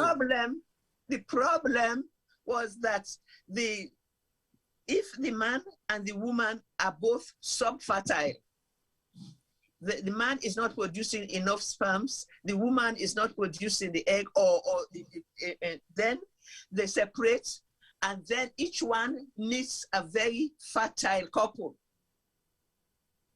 They can then, both of them can have children. Yeah. So that is another element. There are many things. Sometimes the woman, her tubes are blocked from infection she's had before, and the egg cannot pass through, and therefore she cannot produce children. You see, there are many causes of infertility. But if the man and the woman are subfertile, meaning they are not producing enough, and they separate, and each one goes to a partner that is very fertile, they can both have children. So basically, what in Dr. Belmont they say to we so make sure say you eat well. Yes. Eat well. Diet is very, very important. Well. Eat well and overeating are 2 different things. It's the right things. Yeah. Yes. You see, because I think Dr. Belmont, because knowing that you don't travel across Sierra Leone with your practice. And I know for say some of we listeners there so and people already watch and many will get for watching in the future will probably want to know what is some of the strangest culture around pregnancy where you don't notice or where you don't experience, where you don't see at all in Sierra Leone. What is the strange one then? Sorry. So repeat that. What's in some or the most strange culture around pregnancy where you don't see or we don't know as Sierra Leone? We are known as Sierra Leone. Yeah, where you don't probably see or where you don't hear about Sierra Leone. Yes. Well, there are many cultures, but they mostly, as far as the pregnant woman is concerned, they are related a lot to food taboos. Waiting the woman for it and not for it. So waiting at the strangest one where you don't hear, where you know for say, but this one also not, but this one not true. But waiting at the strangest one where you don't hear. It's difficult to say. Where then can feel say. Well, I can tell you one example in Boye, when I was in Boye. And this woman, she had a child that died during pregnancy. She had infection.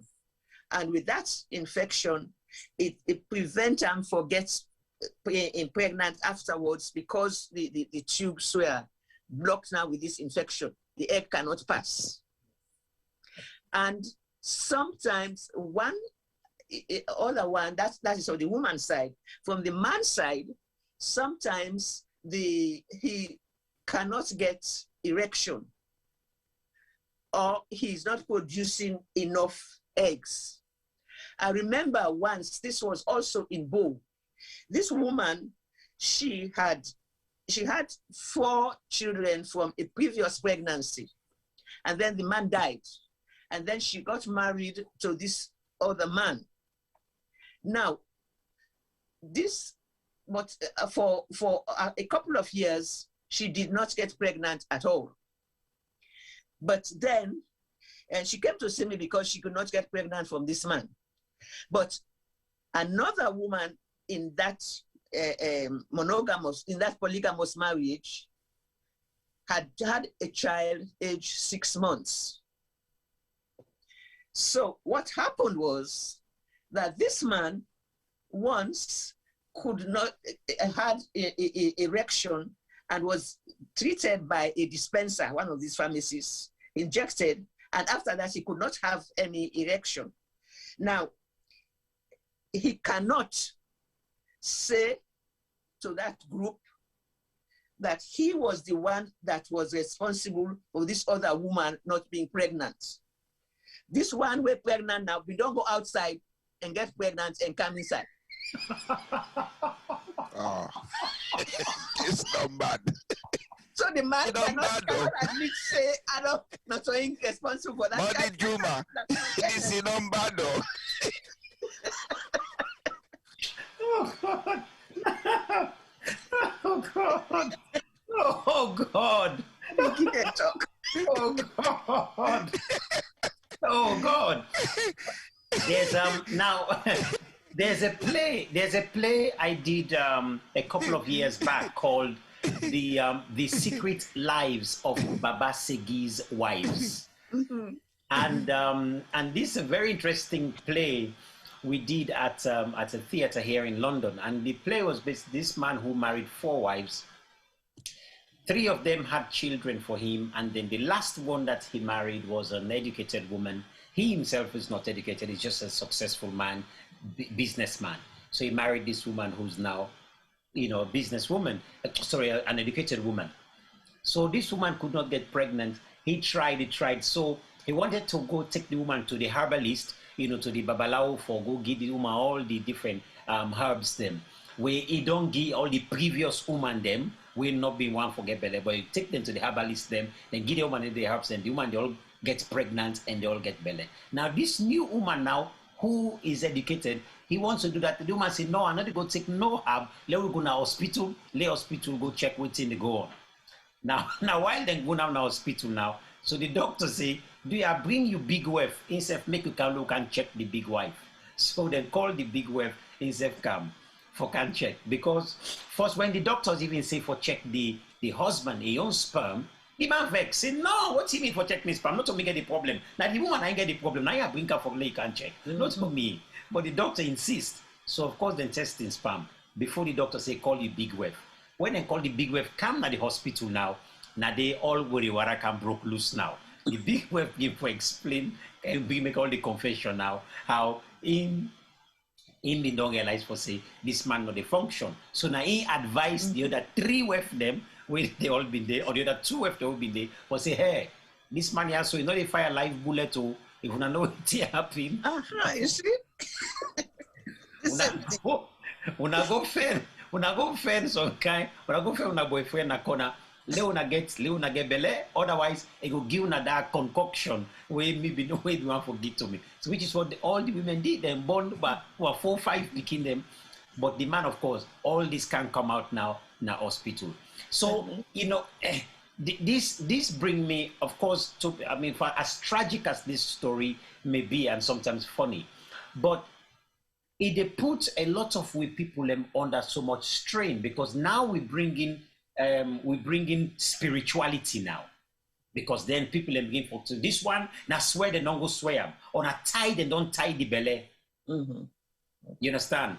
I mean, so I just still wonder, when we talk of barrenness again, just how much in you experience, and of course Mr. Boye as well, and King Mufasa, I wonder, anyone, Pauna, what my experience on this about woman them, where sometimes barren, what in you know, what not the relationship, what not don't see, wouldn't go say this woman a tied and tie am, or you know, I just wonder what in when I go for Rob Mott panis little bit and share to people them really listen. Me are very recent, about I would say 3 months ago. I have a friend who just got married, and in Africa. But when he married, if I go now in Maridos, so he actually moved out to Maridos.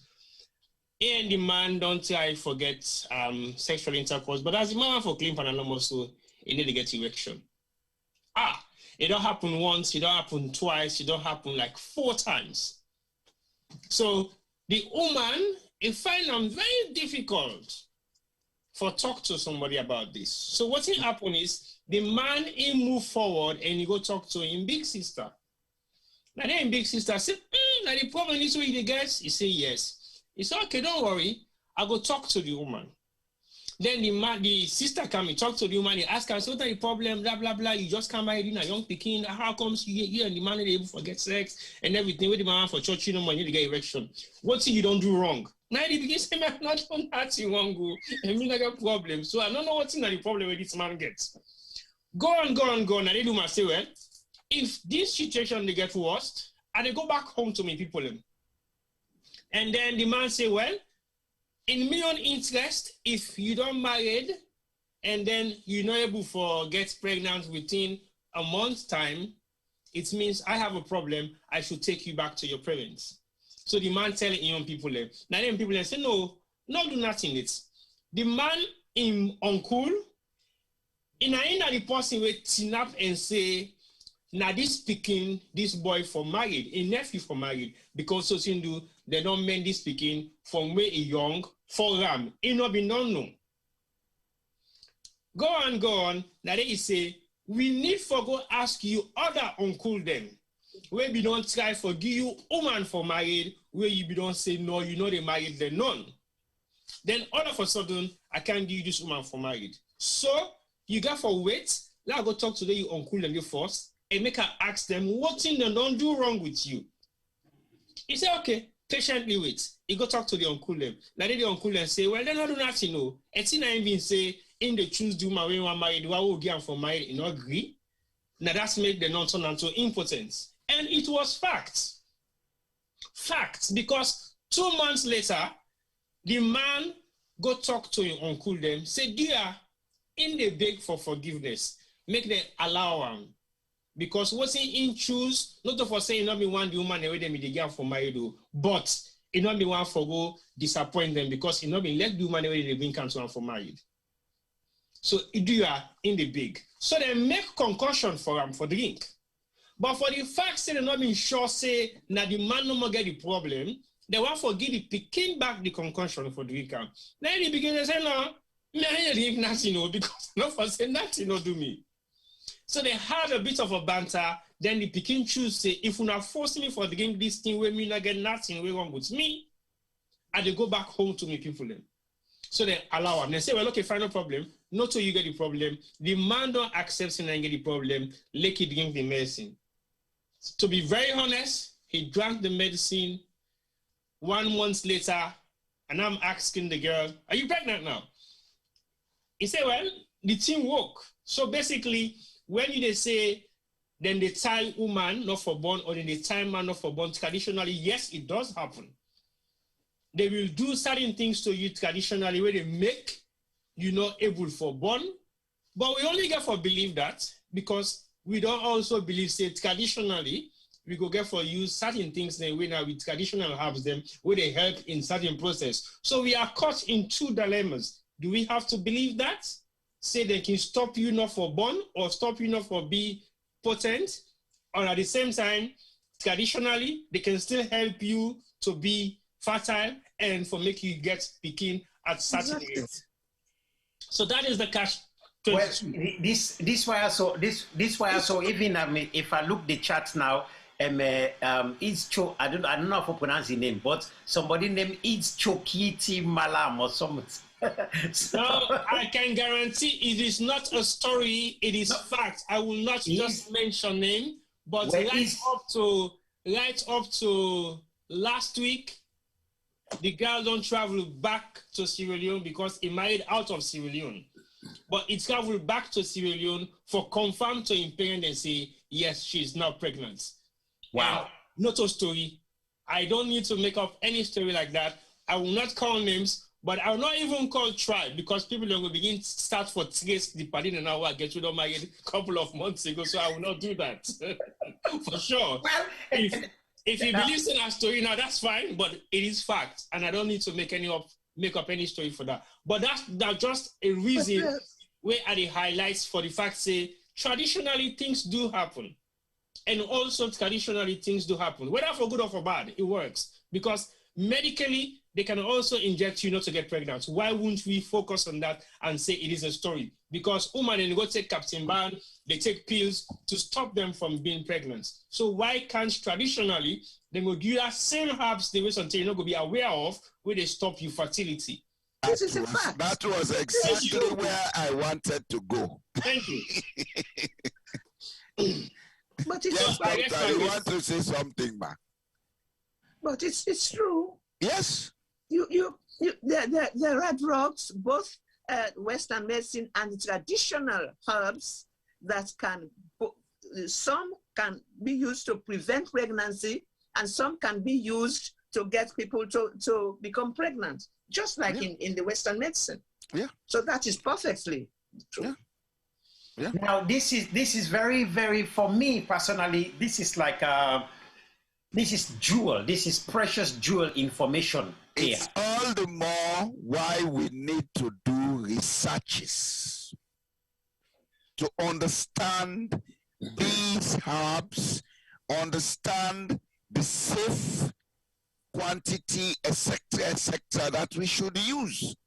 I am sure there are a lot of diseases and other things out there that we can cure. We only need to take the step to be scientific. Then we record the facts. Sometime in the past, they had those records, but all of it is lost now. So that's why some of these things, even they make scientific, logical sense, they may seem strange. You attach the element of mysticism, juju, etc. What you call juju is a translation of herbs. It's a translation of herbs. What you eat and drink is what destroys you. You know, Mr. Jamboria, this is something, it's another topic that we're going to come to when we're going to be looking at spirituality and religion, and in some episode that we're going to come to later on. So, but first of all, make I just say, everybody who's listening to the program right now, we're inside the abule, and don't for say kadi, you enjoy the program better when you have for your other story. They know, yeah, I'm not tell no other lie story. All to the talking side, so not true. If you now for believe, ask which gone now.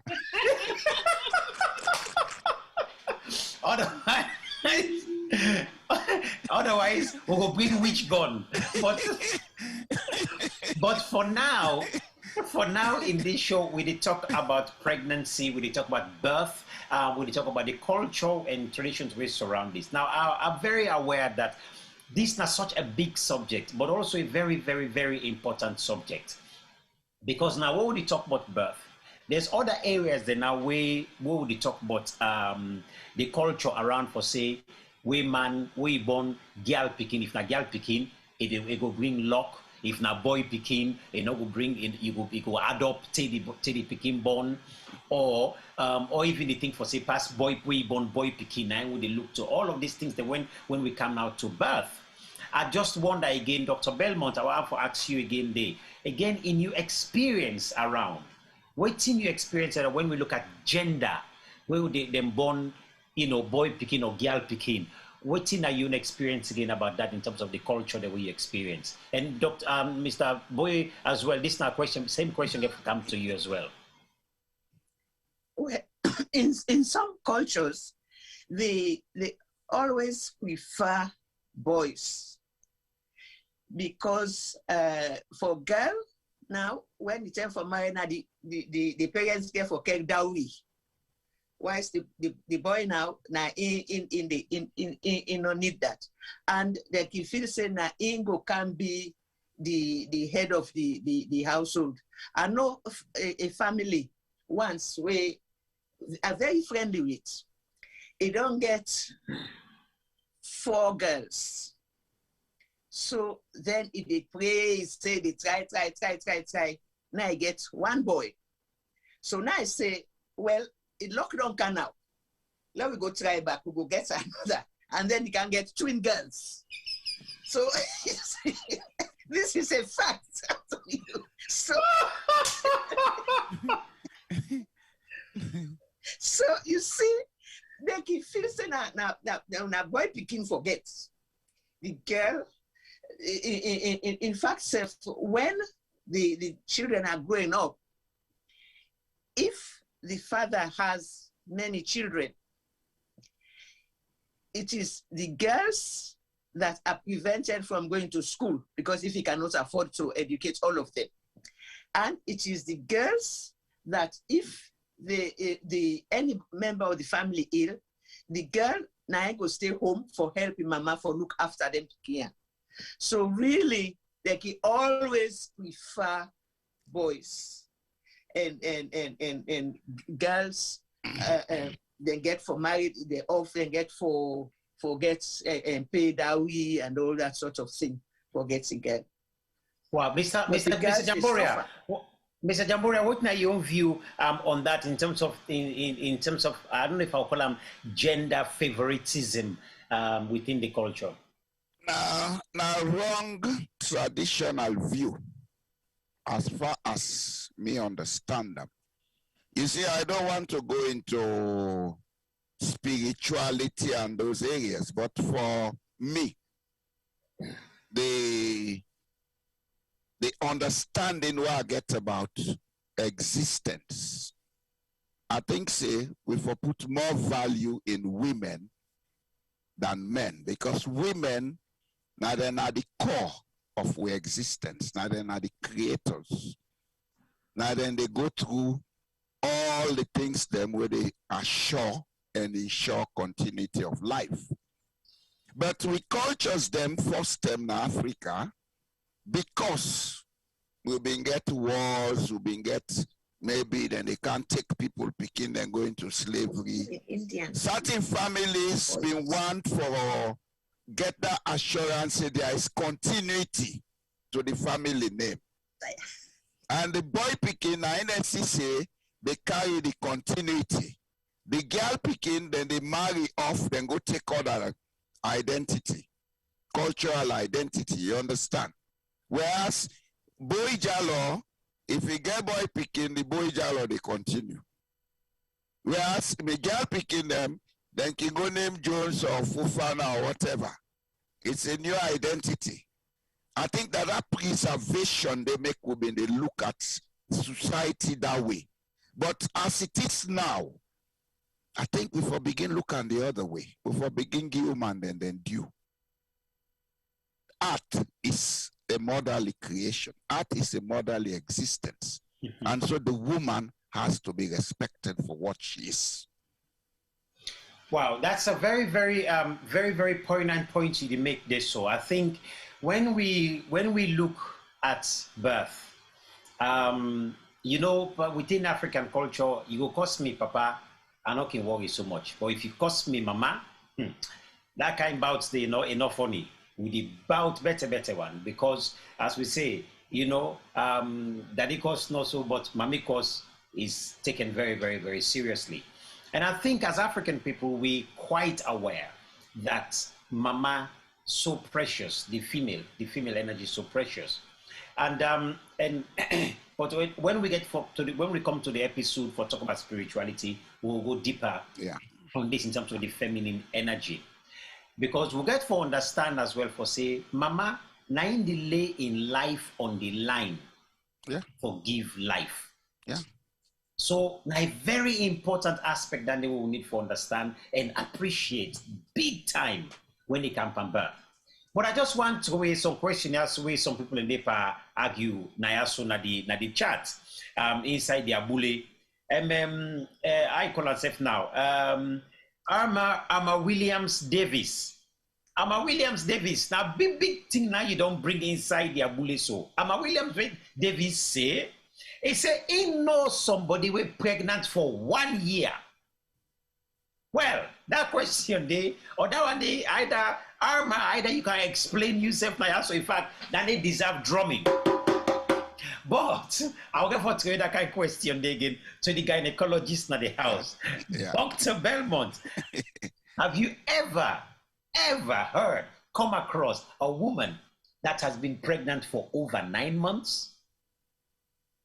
Well, to begin with, the duration of pregnancy na 10 months, not to 9 months.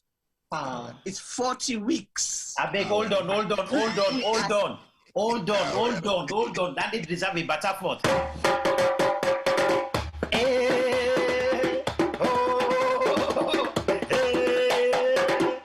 Family na 10 months, not to 9 months. 10 months. It's 40 weeks. It's 40 weeks. Please, I remember when my sister after my brother, when she went into labor, and for the first child, and go admit at PCM hospital, maternity hospital. So they told the mother-in-law, and she came and said to me, she came to look at her, see how she was doing. He said, I mean, then say 9 months begin over. I mean, then say 8 months begin over leave. Now I say, well, to begin, we know they count by months. Now by week we they count. Now 40 weeks. Now I say, well, I can go see. Now I say, no, we don't get sedation. No, go see. Now I go. I come. But it's weeks we count. And sometimes you probably missed the period before you became pregnant. Then it might appear to be longer, but it is 10 months that is the normal duration of pregnancy. Well, 40 weeks to be exact, because it's in weeks we count. Okay, so 40 weeks to be exact. So so for those of you who are asking whether somebody gets pregnant for a year, well, that's another story altogether. However, I must bring up another important case here. I have also witnessed in Sierra Leone, particularly, this woman in Beleswell. Now there's somebody that didn't begin beat the woman, say, now which he don't which for say, he don't keep the man in gentry inside in Bele. We make the man not the gentry. Then say that Bele day, now he take na net for go which. Why don't go eat people picking there, don't go eat. The way it come now, the belly don't swell, and not the bone. Now, I remember I see this live. In fact, people begin for humiliate the woman. Really, it was traumatizing. It was really, really traumatizing. For me, the moment when I see the woman, I see the belly, I know straight away, I say, this is a serious liver problem, and this woman don't get so. Now, I make this belly don't swell like this. Now, and lo and behold, of course, when the woman eventually somebody come, carry the woman go to hospital, lo and behold, now that then find out for say the woman don't get serious liver problem, of course, kidney problem, all back up, and they will make the belly swell pan the woman.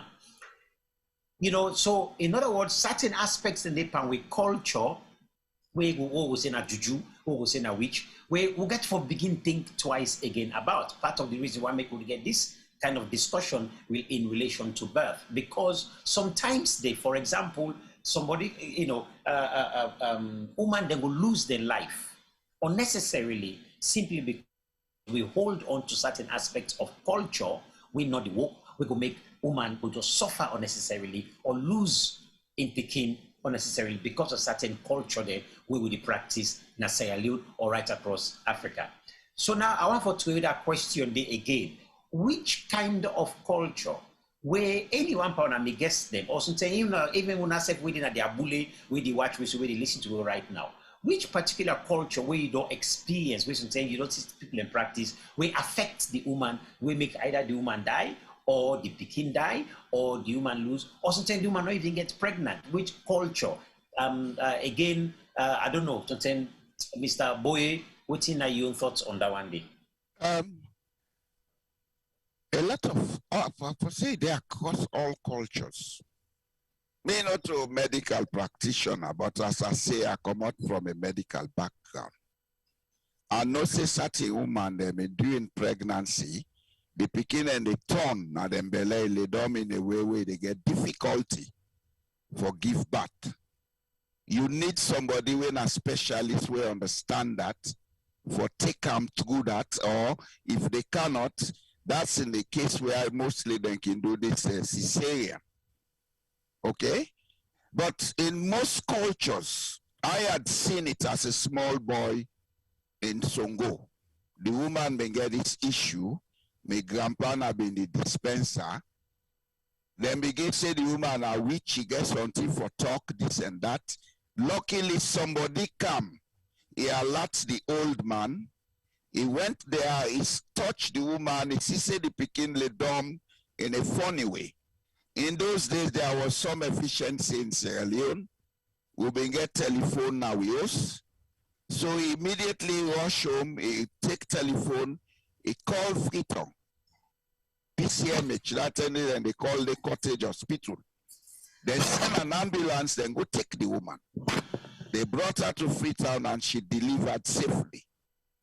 We don't see several examples where women they go into labor. Some complication they make them come with them funny beliefs, say you get word for talk this and that. In the process, then they delay the whole thing, then the woman not able to pay and die.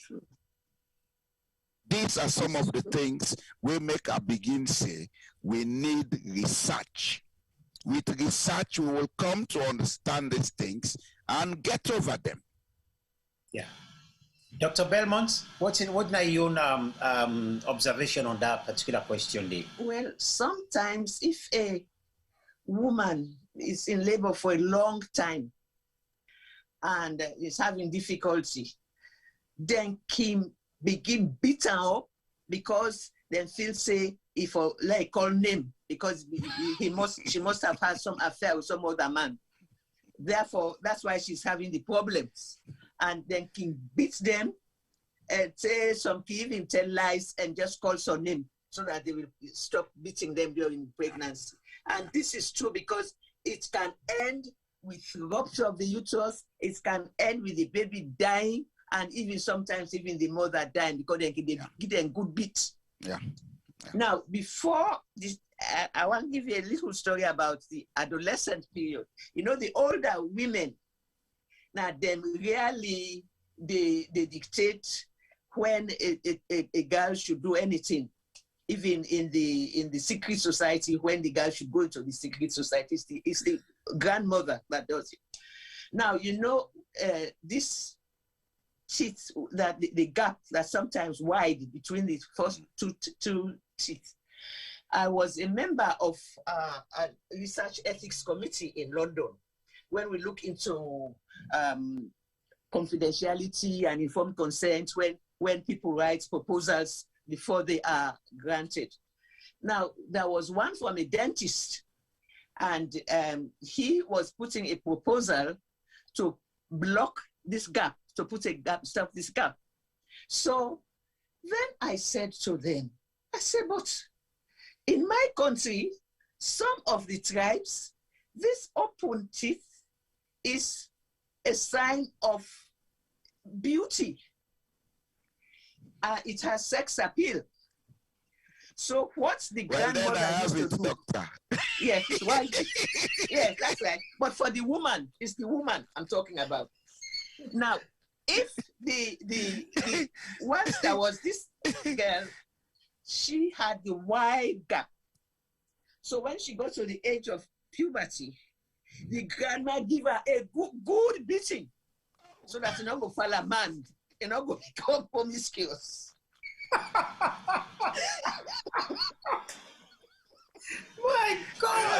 mean, there's this. I mean, of course, there's so much violence involved in so many things, which to some extent is it's not that funny, but. But again, as I go through the comments then of people within the Abule right now, plenty actually they talk about ignorance within the cultures them or within a lot of the people them within Africa, and I want to try for balance that little bit, because sometimes when we talk of ignorance with African culture, we particularly as Africans tend for be very condescending in we condemnation of what we say talk of ignorant culture, and we go also lead for make we not able to appreciate a lot of the good things and within we culture. So I think we get to really take that into consideration as well in the European culture, and we must know this. European culture, not the youngest culture in the world, in a very, very young, na baby culture, and then get plenty ignorance, even to the extent of what we call civilization today. European culture very ignorant about civilization.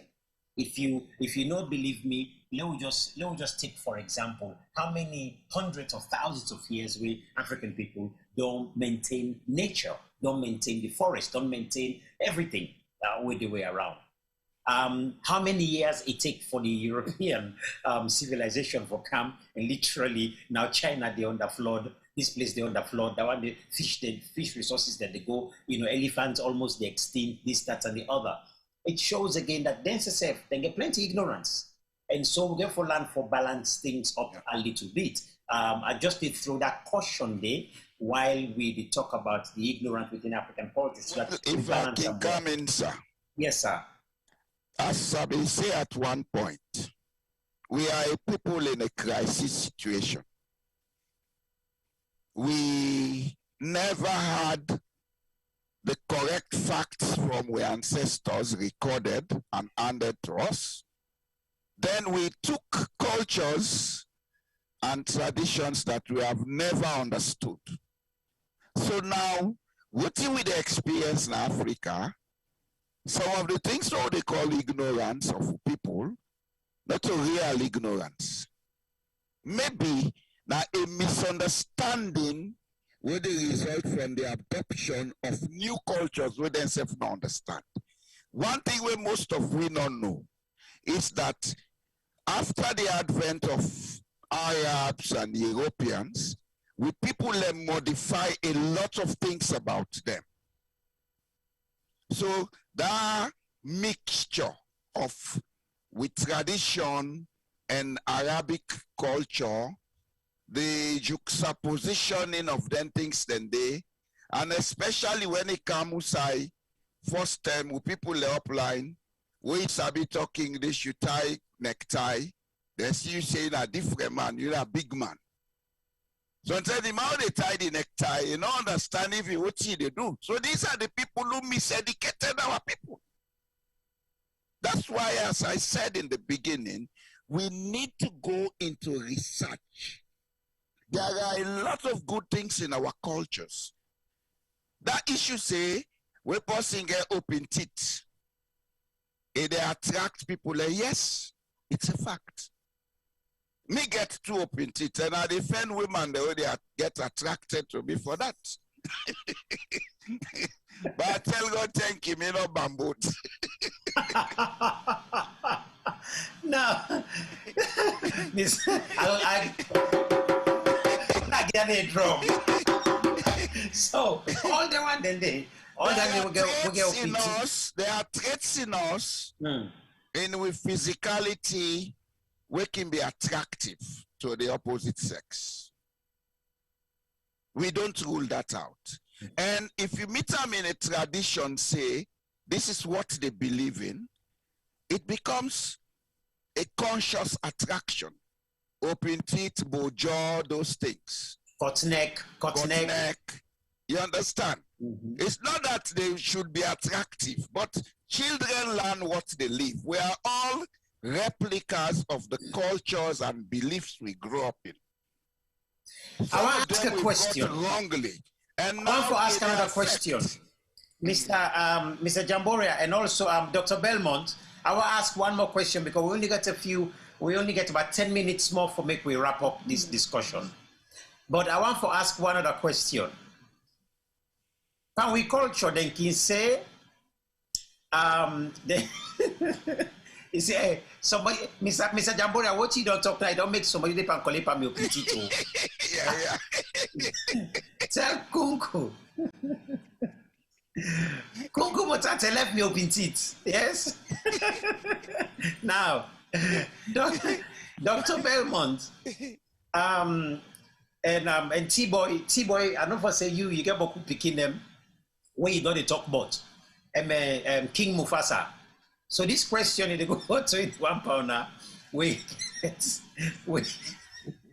And say where woman it don't born picking it depend sock bobby, it picking the sock bobby. They say enough for get sex, enough for she should not be involved in sexual activity with a man at all, or else the picking the bamfa. That's a lie. Please, Dr. Belmont, can you rub more panawande for we? Oh, you know they can't me to wait for Doc first. Okay, let Doc talk. Doc, I'll talk after Doc. Yes, please. Mr. go after the king talk. Yes, Doc, kind Simon. Well, it's a strong belief. Many years ago, when the woman gets when he gets a baby, she'll go and stay with either a mother-in-law or some other woman while she's breastfeeding, and so she breastfeeds for about 2 years. So by the time he come and had a pregnant again, come to a husband and pregnant again, there would have been a natural spacing of about 3 years, which is a natural way of family planning. But now that does not happen. So the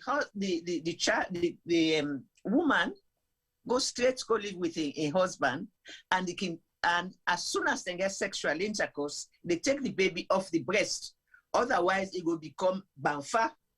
But the problem is, it is the taking the child off the breast that causes the banfa. The banfa is what they call it? It's malnutrition, kwashiorkor. Exactly. Which is it's a word from Ghana. When the baby he gets the hair like orange color, red, the abdomen is distended, and the hands and face all swell up. That's this kwashiorkor. It's a protein energy malnutrition because of the lack of the protein from the breast milk. So in fact, it is true. They can take out, but now they're not. They do that, and so that's why you have the need for family planning, other methods of family planning for coming. But really, it's a true thing that used to happen. Yeah. So in other words, the picking, the bamfa is actually the malnutrition that is happening because the child is no longer breastfeeding. Off the breast, exactly. Yes. So that's they take the child off, then they replace her maybe with basic carbohydrate food. It's bamfa. Now that they cause them. The people they make that their thing and then they give the picking.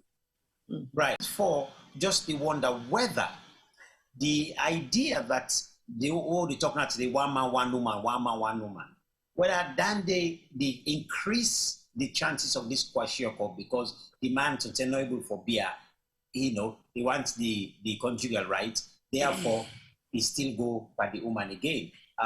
The next minute still go pull the picking by the breast. I'm just wondering whether that's the case. And again, una we dey na the abule. Please, people are really sharing. The house is really hot right now. The abule hot. People in the debate and they throw a lot of different ideas then, So please, I want to know. I think Kunku Motate, they say high protein, high energy diet is what's needed if the child is taken of natural breastfeeding. Yeah.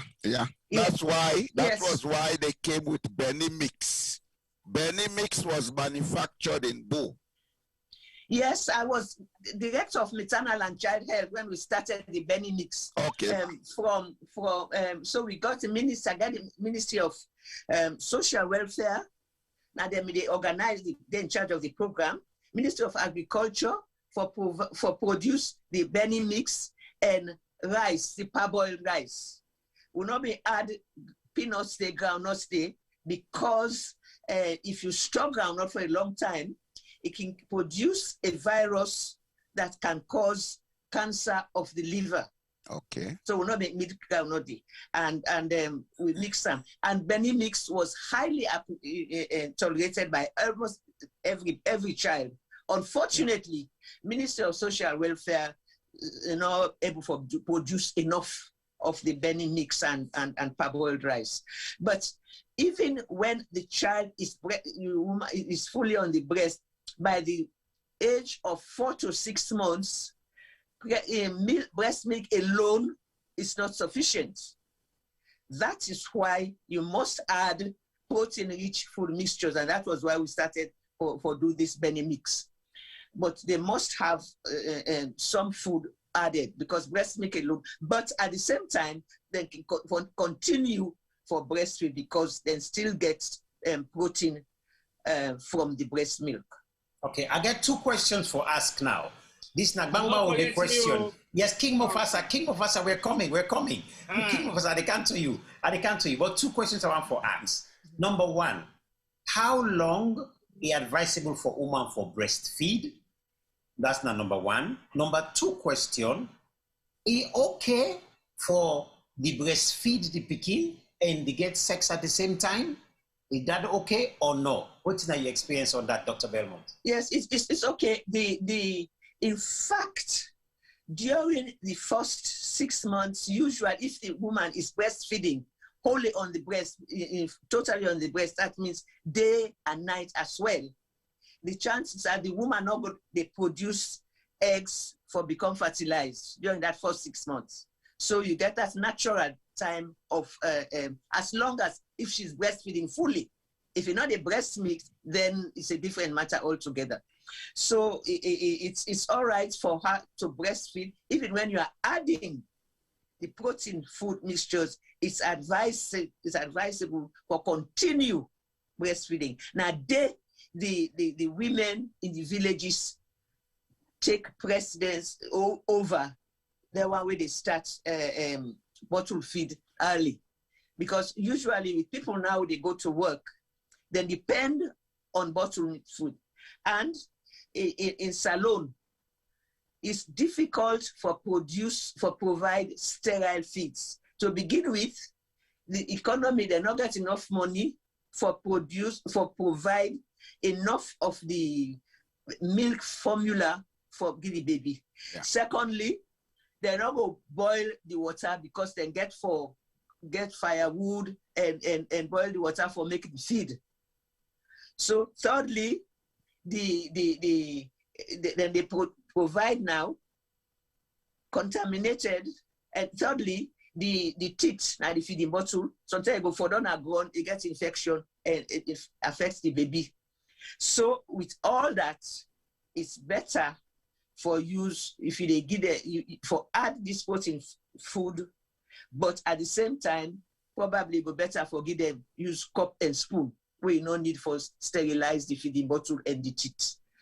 But really, you can breastfeed as long as you like. But from the age of 4 to 6 months, you get for add something to eat. Because from that end on, breast milk is no longer enough for the baby. Right. Thank you very much. Just add something to what the doctor say. Yes. In Norway, mothers are encouraged to breastfeed their children. Now I make them they give all women a maternity leave of 1 year, full pay. Within that period, they do mostly breastfeeding. They not they use feeding bottles so now.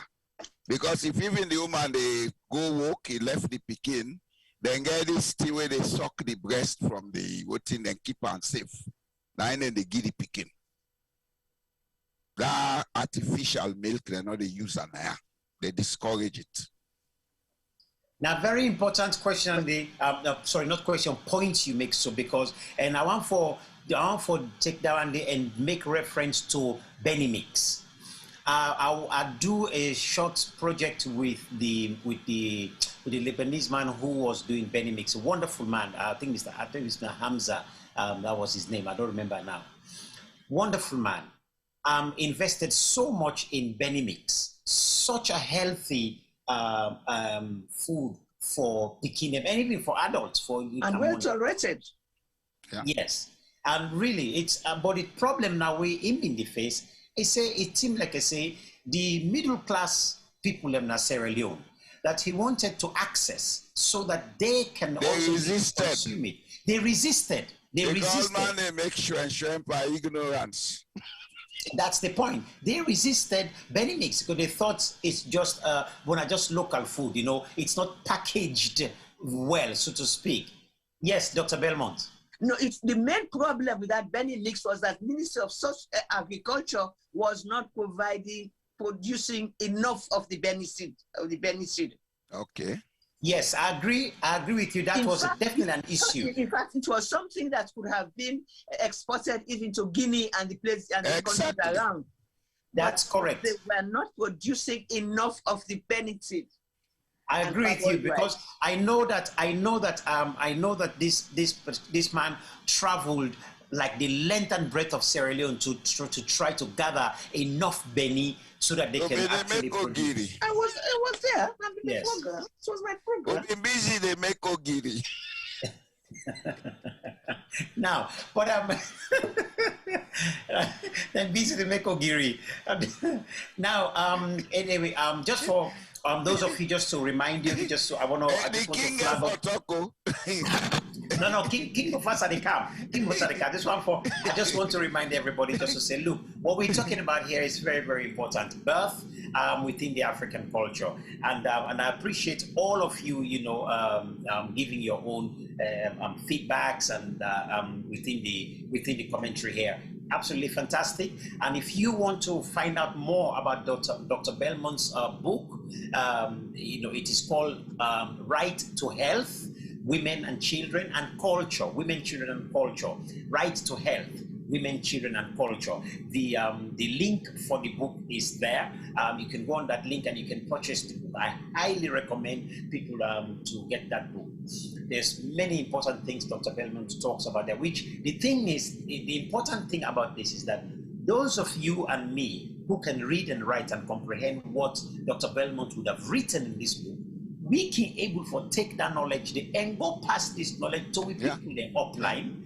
We're not able to forget them book and educate them and encourage them. But more importantly for me about that book day, now the fact that Dr. Belmont talk about the bottom to top approach, because over the years, when NGO then they come to Sierra Leone or educated experts then they come to Sierra Leone and West Africa, they always come as they are experts, they know it. And 9 out of 10 times they fail or they are not able to sustain whatever successes or gains they make because primarily they fail to acknowledge the culture, to recognize the culture that was there and learn the procedures, the protocols that are within that culture in order to help the people to absorb and take in whatever new information you're going to give to them. So this is why it's important to read this book for me, amongst many, many other things that Dr. Belmont wrote about and talked about. If I'm right, this is probably the first book, if not the only book I know of, that so brilliantly describes the issues of maternity, health, and childbirth in Sierra Leone in relation to the cultural practices and so on. So it is absolutely worth getting this book. Now, we're going to be wrapping up very soon, but I quickly just want to go to, King Mufasa. Over to you, sir, on that same question. Well, for the fact that you're wrapping up soon, I think I have two of my TRJ media colleagues who has been queuing on the line, waiting to speak. But King Mufasa is so controversial that you want to hear from King Mufasa today. I seize that opinion and pass it on to the other guys, so let them talk. But I just want Doc to know that Kwashi or complicated in Europe, we'll never see one yet. Because what if I say so? Now, because the question we bring come for, say, Banfa, the Bobby, and I have seen a million times women having birth in this country and have sex the next day or the day after or week after, and they still continue to breastfeed. And I haven't seen, well, in my experience, I haven't seen much of the kwashiorkor kind of experience, maybe they say. So basically, yes, it is correct in Africa because there's a lot of malnutrition for the kids to be able to continue breastfeeding for the parents as well. But also, it is very important to know that in the diaspora or in the UK, where I have been for more than 2 decades, I've come across so many Europeans in my past life. And as Usifu say, but Carrefour's another beaucoup kilo. I don't know how you put that one no more. Go reveal all. So I will give the opportunity then now to my colleague that made them say something because I get Juma and Femi Widow is stand up today for long. Oh, sorry, I'm not been sitting on my screen. I'm not been sitting on my screen. Sorry, I'm not even say the Brother Juma, but there's a question for Dr. Belmont. Please, there's a question here for Dr. Belmont. Rashida Shabazz, she's asking, what does Dr. Belmont recommend for women who struggle and have difficulty producing enough milk to breastfeed? Dr. Belmont. Well, it's basically nutrition, but also their whole, maybe they're exhausted physically as well as mentally. And the more the child sucks, the more milk is produced. So sometimes it is painful to the nipples if the child is sucking hard. But the more the child sucks, that is the big stimulus for milk to come in to the breast. And really, sometimes it is they produce so much milk that they have to keep some, expel some and keep them for the later on. But really, it depends on the child continuing to suck and suck hard. That is what stimulates the breast milk to come in. And the mental attitude. Any picking way see the suck hard, papa na fever. Well, Doc, I had a son in Norway in 2005, and the midwife that was taking care of the mother, she recommended that she should use more of peanuts so that he will able to forget this lactation and what is it. I don't know how that was what she recommended. Say, lady, eat more of peanuts now. Protein, vegetable protein. Well, peanuts is protein. It's vegetable, and other vegetable proteins can do it. Yeah. Yeah. Both vegetable and that was what protein was recommended actually, but the woman did make it clear that if she can have other vegetable protein, it's healthier than going for red meats and things like that. Yes, it's awesome. Wow. Now, I mean, there's so many questions that are coming here, but I want to just again, my people. There are 2 people on the guest on our panel here. We will not bring in it. And plenty of now we know Sierra Jet Media. We don't know for say, you know, the squad not complete. We will not bring them 2 people here. But the discussion has been so intense, so amazing that it just like, you know, I not even bring these 2 people there, but then one for share their own view and their own thoughts and so on. So I'm not getting a specific question for ask them, but I'll go ask them for their own contribution on this very, very important subject we will talk now. So first, make I go to Brother Jumaba. Brother Jumaba, please. Right, Calfoot, please. Thank you so much, and thank you to we 2 guests them and King Osafa. Mufasa, sorry, for the brilliant, program. I don't learn a lot. Dr. Williams, it's a big refresher, and thank you so much for, dedicating your time to serve Sierra Leone, and also for make sure say you record something where people will benefit from. And there with the big the knowledge not tap yet, while you continue for pass them on, because I think we need them now more than ever before. And there's one thing we during the program we don't talk about where I think say we not labor much on, where I think say very important. It's the public health education.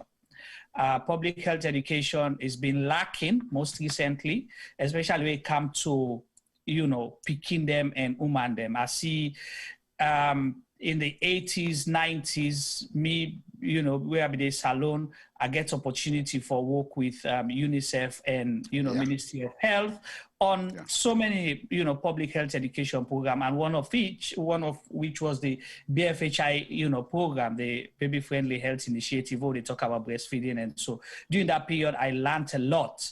And, but I'm not sure that they happen much now. So we really, people in our governments, or we're responsible, get for put effort for the health education. But I think we need a revised public health education, because we too don't see now, so the cultural part of it is missing, because, and then that will continue the same problem wherein we think, anything practiced locally is bad, is negative, and not get any benefit. Whereas people like Dr. Williams, if they use their expertise, we're able for bring camp studies and experiences, for able for match the two, just like she did with the IRB thing, where we would say somebody want come for close gap tooth, he explain to how it is, because that they take experience where you live on.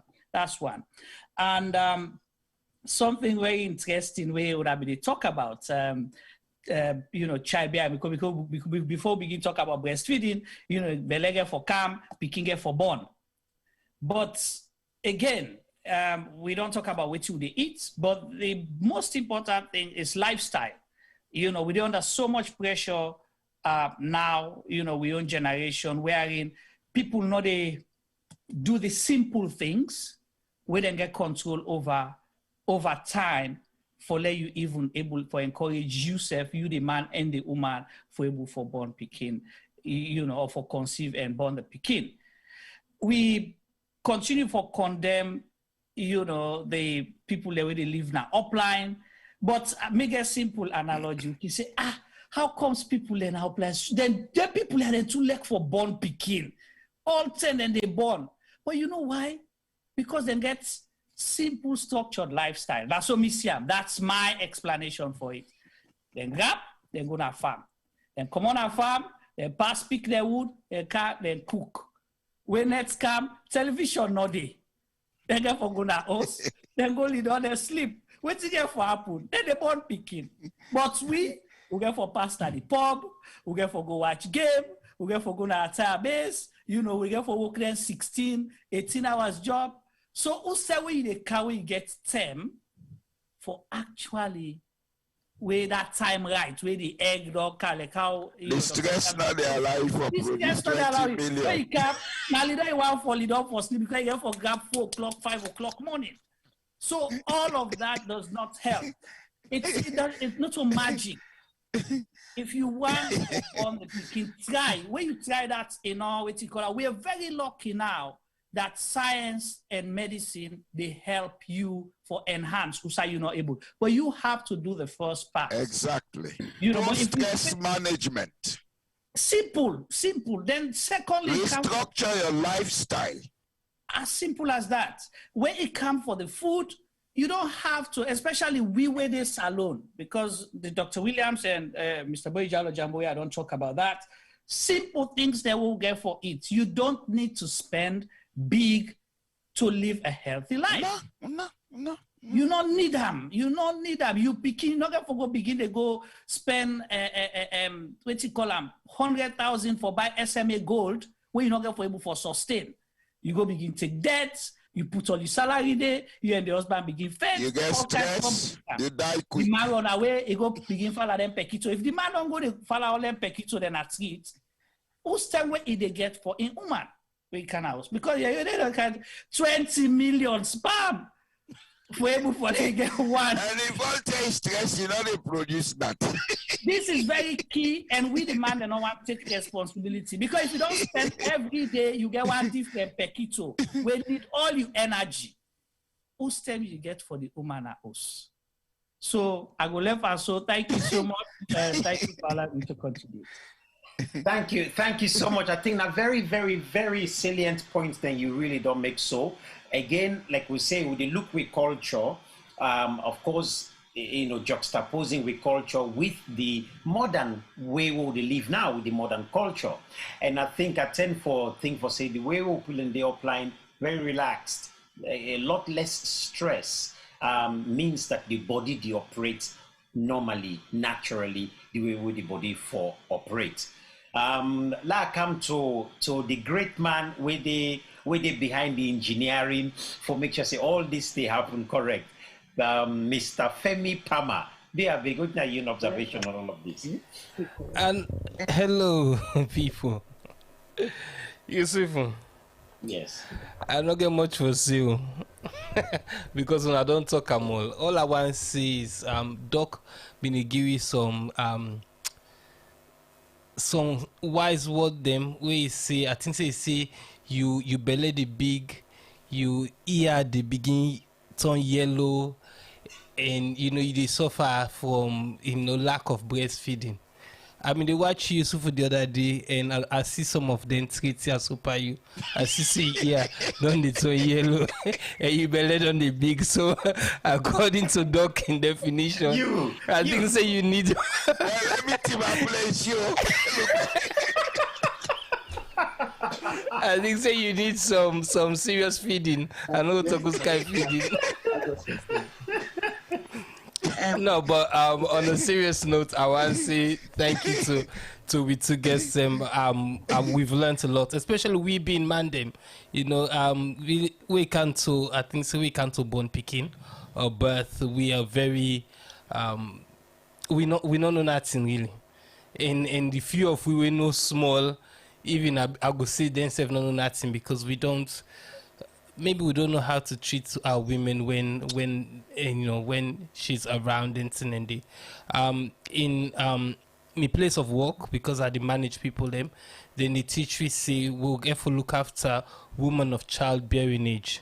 Yeah. Not necessarily say it don't get picking, but once it don't reach the age brackets in there, we suppose for the treat them a little bit different. So go find for make society in general learn for say, because you're not gonna know. Sometimes you get 1 month or 2 months belay, we get for begin realize and sometimes the only way for do that enough for listen to people like Kedra so who don't listen to today. So I don't really get much for say. All I want to say one more thing. The Benimix boy we've been in at the poster was actually a friend of mine. The original Benimix boy. I hope say something good listen. I'm not gonna call his name, but he was a friend of mine, and my mama and my man have been paddy as well. Where we grew up, now my mama tell me, I asked my mama confirm say yes, he was the original Benimix boy. So when I talk about Benimix today, me also want to go call him tomorrow. Wow, fantastic, man. It's been such a wonderful discussion, but before I begin for wrap up now, the whole show, I want one final question while we ask, because I think this gets a lot for do as well with birth, pregnancy, and so on. And that is, I'll get for us the same question again when we get for the other things on family values. With people like one word where they can say, it didn't the blood.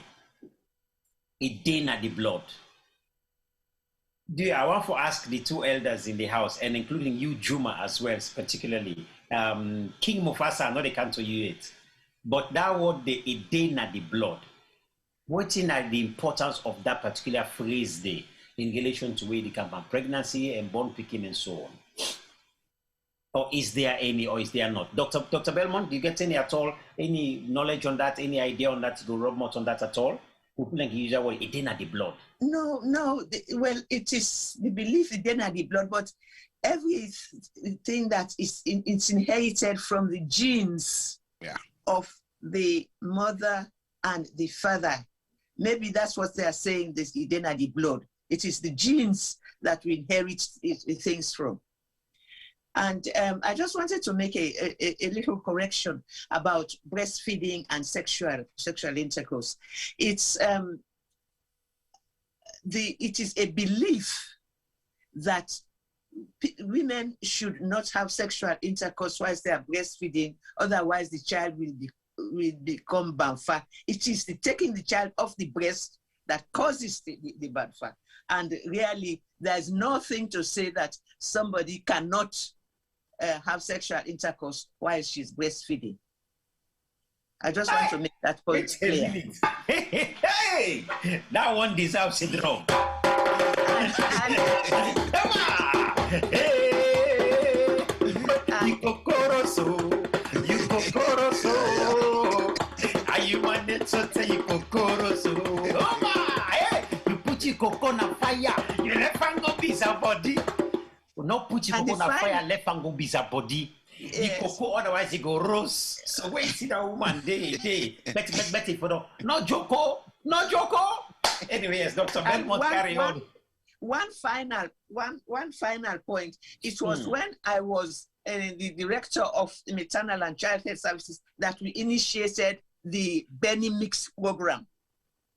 Okay. I was in charge, and we put social welfare to be the coordinator of the program, and we included all the. It's in my book.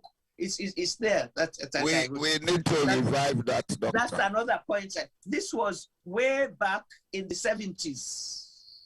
We need to revive it, Doctor. We need to revive it. Sorry? We need to revive it. We'll talk backstage. Mm-hmm. Yeah. We need to revive it. That's right. Okay. Wow, that is it's been absolutely awesome. So what I want to now do is just maybe just go around, everybody just give your own final comments to the whole subject and whatever advice you might want to give to the whole show. So first, I'll start with you, Mr. Boye. What's your own final word to the topic today? My own final word, I will talk to we people then. It's not everything we believe say wrong is wrong, because we not don't prove them scientifically say they're wrong. Whilst at the same time we not prove they say they're not correct. What in account for land coming to Norway is that they intertwine tradition more with maternity care. Now I make like Norway, then get what's in and call papa permission. When the woman gets picking, the daddy then get time within the game for dinner house. It gets in full salary because them believe say both parents get a lot of emotional support for give to the child.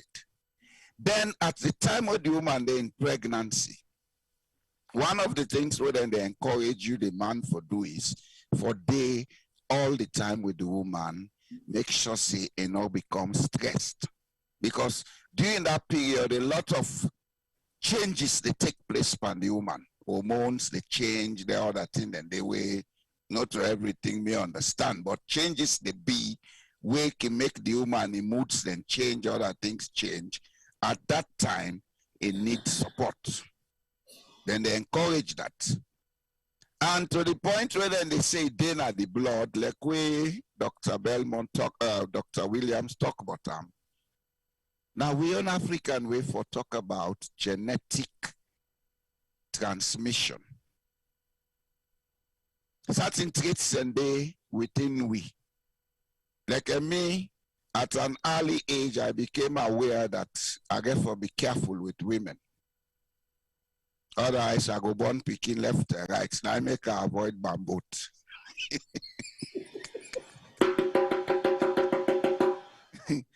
It's part of my own line, my family line. We get a tendency for reproduce boku. You understand? There are lots of things we're not going to discuss, but it's a fact that with genetic lineage, it gets a lot to do with posterity. And they have been beginning to, they will say, with people them in the strict pariwo small because of certain safeguards where we not be understand. Now in the blood, they don't want you to go in on the wrong path. They may not have understood it as we are understanding it now.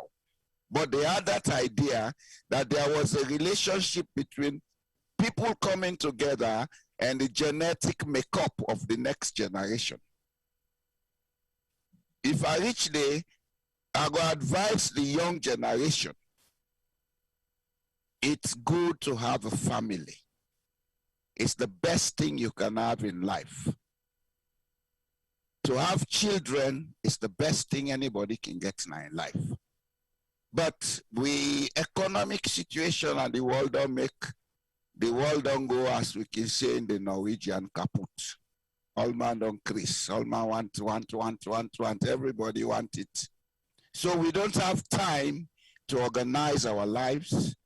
Even when we become rich, we put ourselves in situations how they become so overstressed, coupled with the fact that now most of the foods they eat now artificial foods, it affects our ability for procure and secure the next generation. The young generation should look at that and take care. The human life get for continue. I would end there, sir. Thank you very much. Thank you so very much, Mr. Jamboria, for that wonderful advice there. And, you know, as part of the culture show, we'll bring elders them like so for help and give you good advice. Thank you so very much, Mr. Jamboria. I want to go over to Mr. Juma Ba. Please give me your last word. All right, thank you again, Yusuf, and to we guest them. And of course, you know, there's not much to say really, except that we for take within we don't carry today and process them well and see how we go share them with other people there, because there's loaded information here where we all learn from. And we demand them get for try for being much more involved. The opportunity where possibly the West Giwi is that you get for involve from not for just give the belly no more than every other problem you blame them on the woman, because once it go bad, you know, the woman they blame them on. I learned a lot where, you know, my woman pregnant, I make sure say every clinic visit, you know, I be part of them. I ask a lot of questions and, you know, and over time, I learned few things as I spent time in the hospital where mainly the doctor, the nurses, they get for the help me, you know, because I was asking questions, I was there. So I'm not saying I was perfect, but that process learned me and able to understand within the woman then can go through. So again, we demand them, let we go ask, let we go. If there's a problem, don't blame it on the woman. Not to the woman in fault, not to go sell him born or go, you know, give him born to double them or what you call them, a quick follow we label we woman there. We have to stop that. And I think again, let we make use of the knowledge the way we get the knowledge base of the likes of Dr. Williams.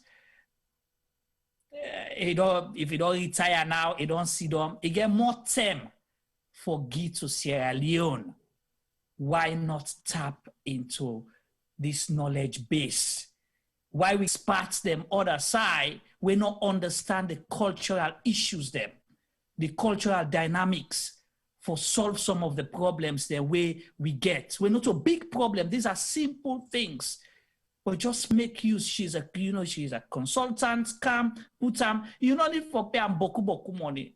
But just make sure say you give them the opportunity for let it do the work we go benefit with country. These are the things some of us will be advocating for. And I want to say thank you so much for her for her service to Sierra Leone. And to reviewers them, Thank you and good night. We'll be here again tomorrow. Over to you, sir. Yes, sir. Thank you very much again for that good advice. Make I just come over again to Mr. Femi Pama. Your last word, please. Yeah, so 2007 Christmas, one of the UK newspaper national newspaper run an article, and on the front page it said the worst place to be born in is Sierra Leone. So they try for highlight the hey gosh, what's the word, Juma? The death with the picking them. Mortality. Thank you, T-Boy. So it was sad for me to read the article. Then say it's a worst place on earth for picking for born as Salon. And they name PCMH, the hospital where me born. I think it would be Nicole Cottage at the time. But the sad thing is, this was 2007. In 2018, I read another article. No, sorry, in 2015, I read another article after the Ebola, and they said the same thing. In 2018, I read a third article, we said the same thing. So that's 14 years ago. Now I first read the article. For me, it's a shame. Say in 14 years' time, although they don't highlight that time to the world, say it's hard to be born in Sierra Leone. We as a people, we as a government, we as international bodies haven't put the resources in place for deal with this situation. Now I didn't know me go and done them because we not really talk on Dandy today on the economic factor we picking in the left. Hopefully that will be a topic for another day. Wow. Thank you so very much. I think that's a very, very sobering topic, just because, as you know, Sierra Gem Media, we can go on for long, but I did try for make sure say we not go on too long. But we get elders then also where we need to give them a break. And even though I know these elders who can stay up for much longer than this, but we'll have to get this discussion again later on when we begin to look at how do we improve the maternity care. How do we improve? I think this is going to be our next discussion. For now, we look at the culture, we look at all of the other issues surrounding having, pre-pregnancy or preparation for pregnancy, and then birth. But I think now the next discussion we'll get to do now for look at how do we improve? What is the state of the maternity care, and how can this be improved? And I'm sure we will not forget Dr. Williams back again, and of course Mr. Boye, Jallo, Jamboria. It would be great to get you back up again.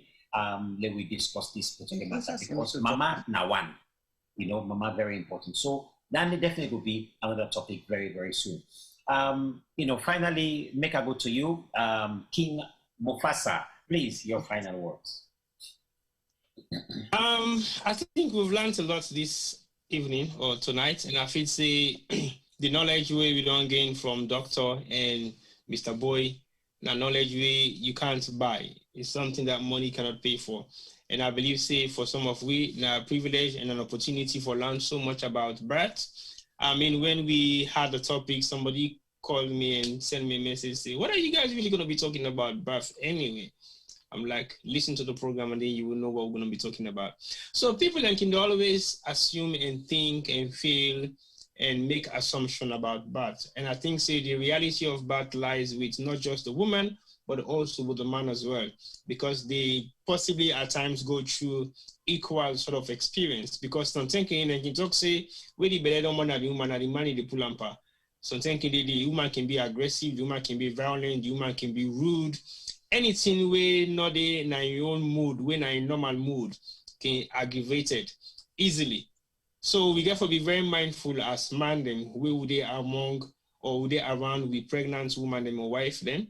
Look who understand say not a thing we easy, and we for able for adjust to the lifestyle way they go through during that period, because it is not a normal lifestyle for them. And it can be an automatic switch immediately when you give birth to that pikin day, everything about time we don't become so notorious, they change overnight. So their hormones change. And if we're able to adapt to that hormones change, we're able to make ourselves able to go through the process with them. It's a process. Sometimes it can be challenging, sometimes it can be smooth, sometimes it can be difficult. But I like where doctor make mention of one particular thing where he talk initially when the program just starts, say, in a polygamous home, now the big wife, now they tell the small wife when if was supposed for sleep with the man, because you know for say the woman will be fertile at that particular point in time. Well, some of you get for go back to the polygamous lifestyle because I know for saying nobody exists again. People are denouncing it to say it's a taboo. It's a taboo. But taboo are meant to be broken and taboo are meant to be fixed. So basically, we've learned a lot today about the taboos in pregnancy, the do's and don'ts. How can you generate more breast milk? How can you look after your pregnancy? How can you look after the baby after pregnancy? So there is a lot we would learn. And not a woman no more for learn this, because again, the man then they play a pivotal role in terms of raising up a child, in terms of pregnancy, the amount of love way they show to that particular pregnant woman, they develop the health of the child, because the child is within a lovable and caring environment, because the care they show to that particular mama, that care they extend to the pikin, and the pikin will feel loved. And connection, you create a bond. And when you create that bond, you know the kind of pain with woman you go through, because when you're not in the life of a pregnant woman, you don't know exactly what they have faced or what they are going through. Or you just can't foresee no more that the pregnant baby no more with an unborn. I remember 20 years ago, I was there. So I gave him that responsibility and that right. So we get to be part of them birth system they have to really happen for make we understand the nature at which kids are being born. Few days ago, my older brother was on the realized say he doesn't want him to know anything about that. But funny enough, he don't go talk to him big brother, and brother don't tell him a bit more. And then him big brother can, oh daddy, I know. And then daddy was a bit confused. So what do you know? What I said to your brother, is it the only thing that you know? And he was stuck. But is it good to have those conversations with kids to know how babies are being made? Or it isn't? So let's think about these things and see whether it's rationally good for teach them in the early stages so that they know the value, or whether they should be able to go into that. Then you always say, girl picking where you born away small, not and baby are story because you make it feel for born early. Is that true? So there are so many myths around with culture we'll go for begin look at and see whether there is a reality or there is no reality on it. But look, we also remember say that same tradition I believe where they make we heal, that the same tradition I believe where they make we sick. So we therefore believe in one or the other, or we believe in both, or we take the value of the culture and utilize them properly instead of using them for the negative reason. But I've learned a lot today, and I think I'll take that on board, and I'll possibly likely put it into practice in any way, shape, or form, because I am fond of being in the midst of women. You don't know what happened. I'll give one below woman egg. Wait, being born in Peking. I give an egg to a born, the Peking allergic to egg. If he eats egg in body, they swear. Then mama says to me, say, T-boy, now you make me Peking allergic to egg. I say, why? Because that was the only source of food that I think I will be able to give that pregnant woman. Because when we came to this country in the early days, finance was a struggle. So I have to give that girl what I think I can afford. I be the boil egg for her, I they make egg soup, I they fry egg. So I did egg in so many different ways. And the child was born, and the child was allergic to egg. So that is a lesson that I've learned. I might not do it again so much, so like I did it before. But again, definitely, there are so many myths and reality in pregnancy, in birth, and in childhood.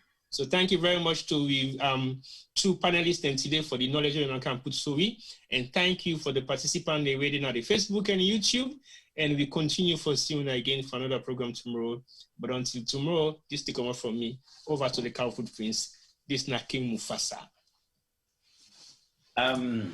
Well, thank you very, very much, King Mufasa. It's been wonderful. But let me tell you guys something here, even before I wrap up. I just want you all to know, all the listeners here to know this.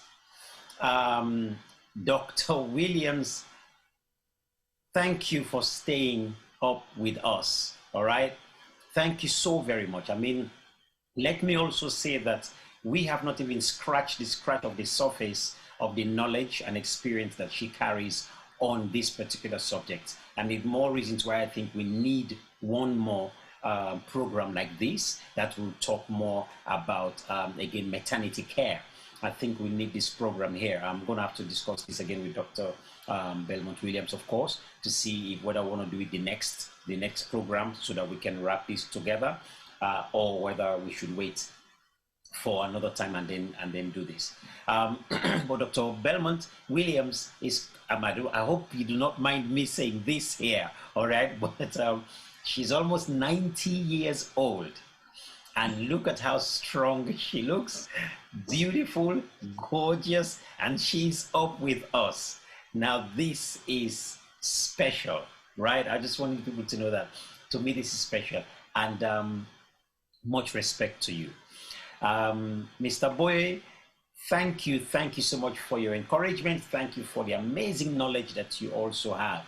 And I look forward to engaging you a lot more in many of our programs. To all of you who've been listening to us and contributing. Yes? Doc hasn't given her final message yet. No, yes. She has. Has she? Yes. No. Not really. Oh, no, she has not. All right, no, she okay. hasn't. All right, so please forgive me. Please forgive me. Dr. You see, Belmont. Doc, I blame you. Nada Bobby will say, like, nine cause the problem.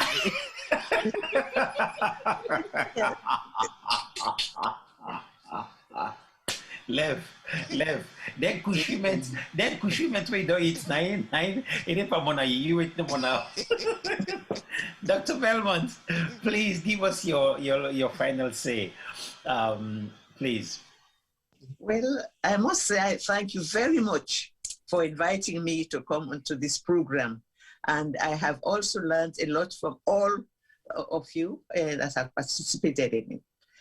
I must say that I'm probably the only doctor, certainly the only specialist in Sierra Leone that visited every district in that country. In fact, I would go to the district headquarters and then stay there for about a week and visit various villages until I come back. I did that for every village, every district in Sierra Leone. I wonder whether any other doctor did that. I'm sure they did. And really, it's been great for me to get to know the various people and the customs and traditions. They vary in different parts of the country. And really, it is essential to know the customs and practices of the people before you'll be able to do anything to help them to alter them. One thing I learned when I was visiting having meetings in the villages, when 30, 40, 50 women would attend. Those people, their sorority, you cannot really touch on when you are thinking about sorority in the Western medicals, in the universities and colleges. Those people, if a woman, if the traditional women's society visits one village, she first of all goes to the bondo house or whatever the house is, and she is fed, she rests before she goes around to do what she went there for. And really, we have to know more about this. When we are having meetings, first of all, no one would be late. Even that number, not a single woman will be late for the meeting.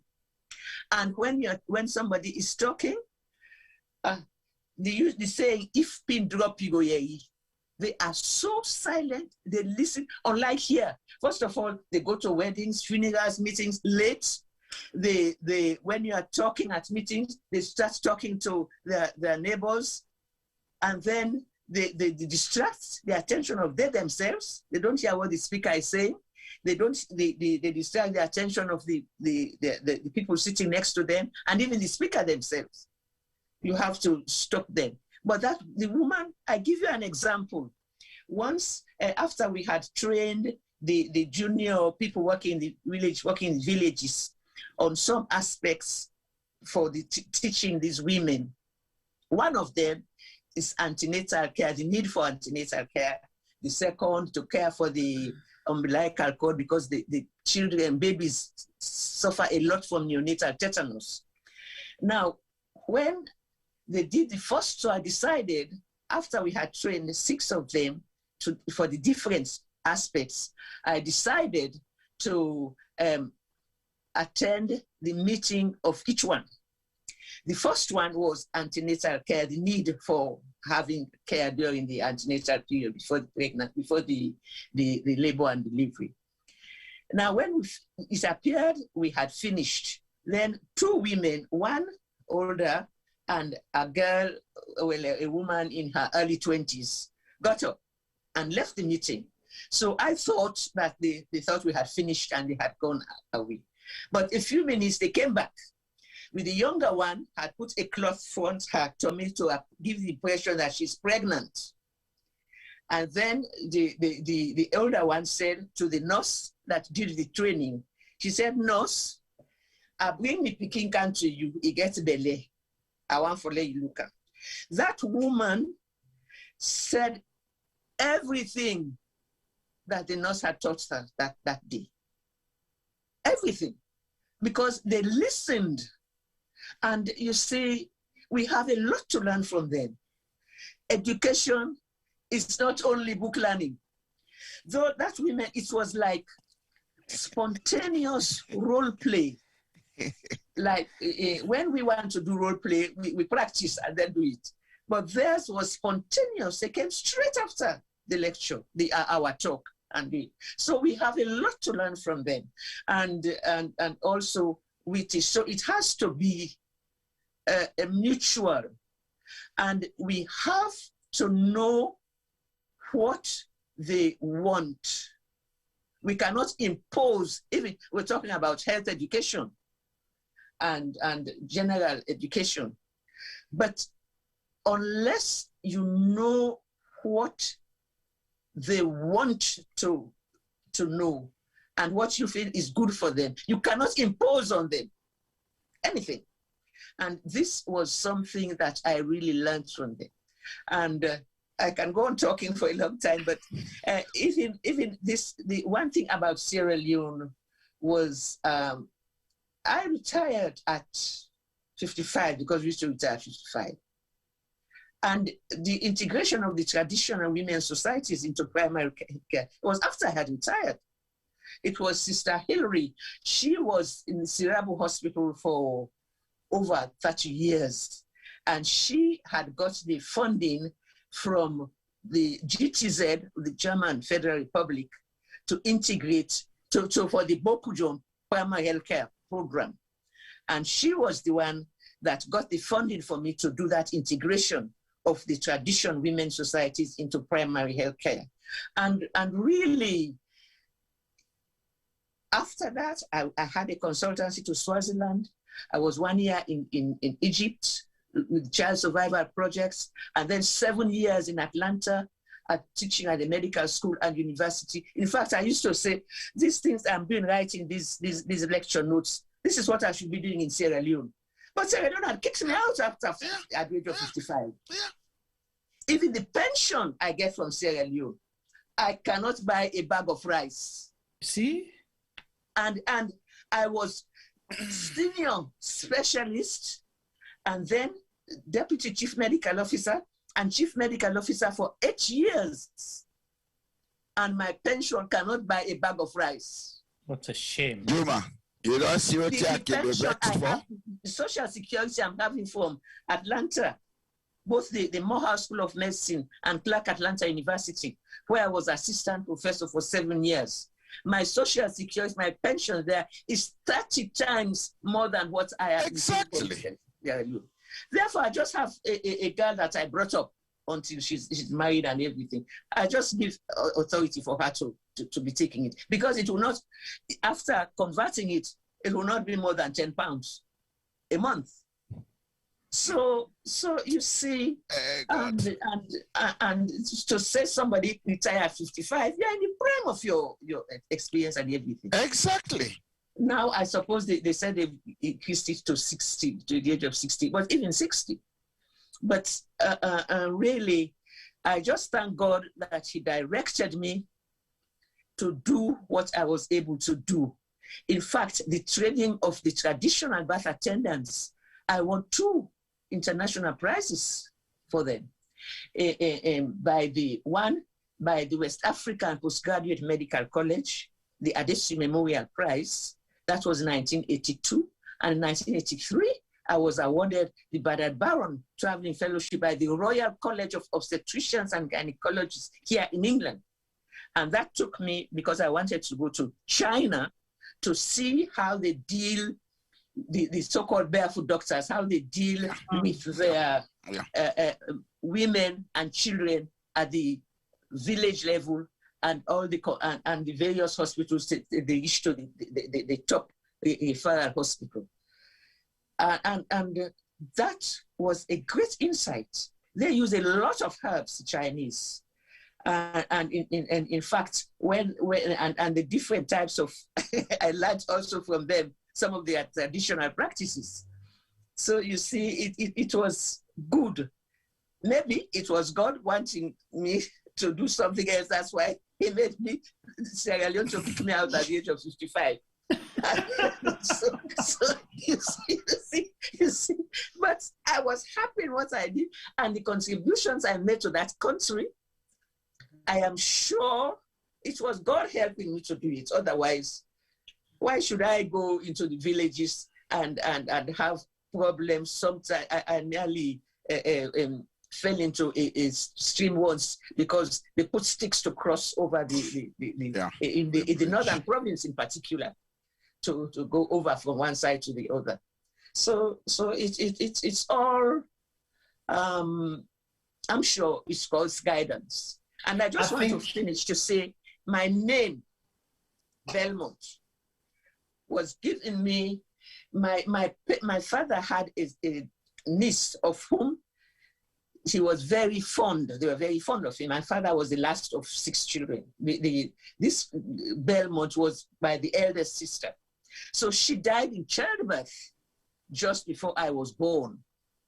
And I was named Belmont in memory of her. Now, it was many, many years later, I was in Atlanta. We were doing a program on maternal mortality by combined with Morehouse School of Medicine and Johns Hopkins University in Baltimore. And I was asked, because of my background, to do a presentation on maternal mortality worldwide. And it was at the end of that contribution that it suddenly dawned on me that I had spent the major part of my professional life striving to prevent maternal mortality. It was only then it dawned on me that the name Belmont had been given me in memory of a first cousin who died when she was giving birth to her first child. That was when you had your spiritual connect. That's it. Thank you all very much. Thank you, man. Wow. It's an honor knowing you. Applause for that. Definitely. It's an honor knowing you. Oh my God. Thank you so much, Dr. Belmont Williams. I mean, people in the Abule, I cannot talk enough of how amazing Dr. Belmont is. And she's, like I said, she's close to 90, still going strong. And what that simply means is that she is a library, a knowledge, all stacked in this one woman. All the more reasons why it's important to get that book that she has, that she's written, Right to Health, Women, Children, and Culture. The link is right there on the Facebook page, and I'm sure it's also on the YouTube. Please, just get this book. It's worth it. I believe when I first read the book, I thought the whole of Africa should be reading this book. Without a shadow of a doubt, everybody should be reading this book that has any interest in healthcare in Africa, or generally, if you're interested in developing any aspects of Africa per se, that book gives tremendous amount of knowledge. But I must also say that Mr. Jallo Jamboria is another amazing man. I mean, I learned stuff about the geographical aspect of Sierra Leone, for example, which is another subject we're going to be coming to, when we're talking of the culture show. There's so many things we're going to be covering in the future.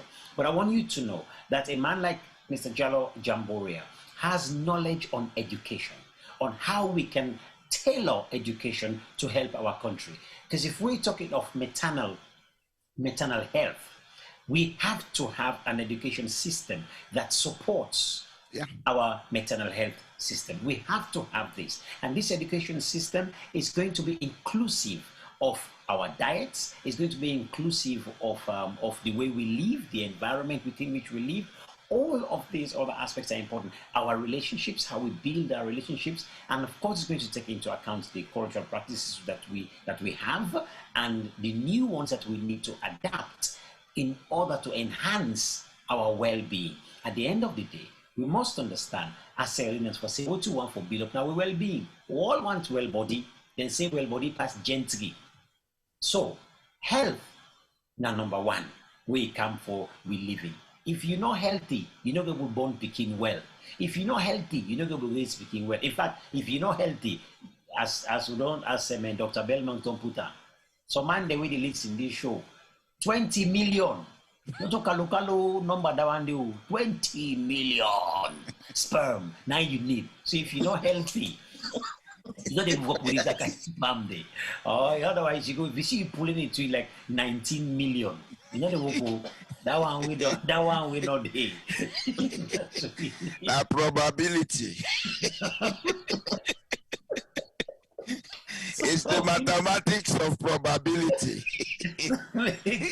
For 25 million. 20 million or nothing. Yes, that's the mathematics of probability. 20 million or nothing. So eat well, sleep well, be nice to your partner. Buy your leg gladly. Not to 20 million or nothing. No, well, you're right. It's very, very important. And then we learn how we see we belle woman them.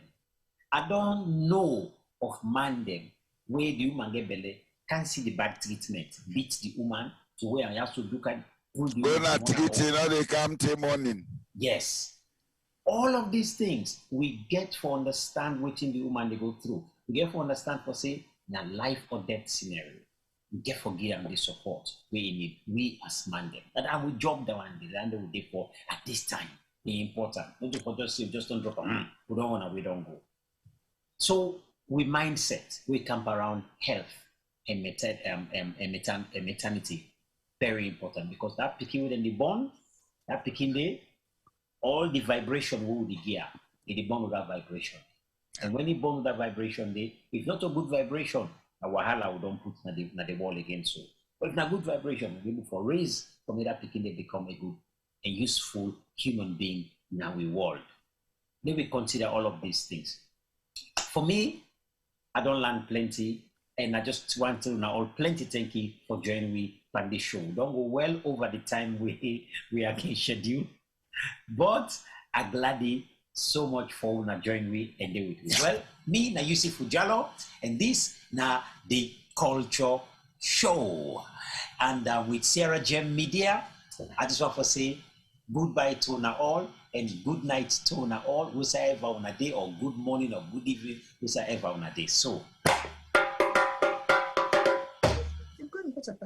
good night and goodbye to everyone. And go buy your book. Me don't buy me own.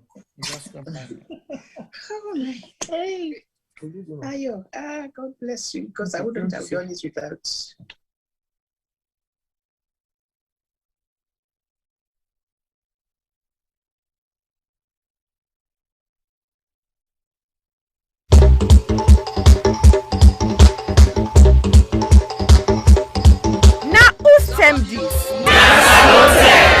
Yes, this na time for all salon people and them party them.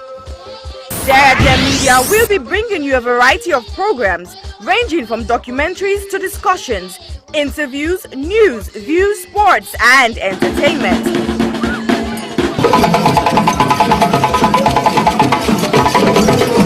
Our programs will contain matters on development, governance, the economy, and issues that are of importance to Sierra Leone. So, no left BNO because we get Bebe program then like salon discussion, meets the ministers, the president's hour and the Gladi program. Look me, I look you. All this they start soon na www.sarahjemmedia.org. Now who's tem these?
The total population of Sierra Leone in 2019 was stated approximately at 7.8 million.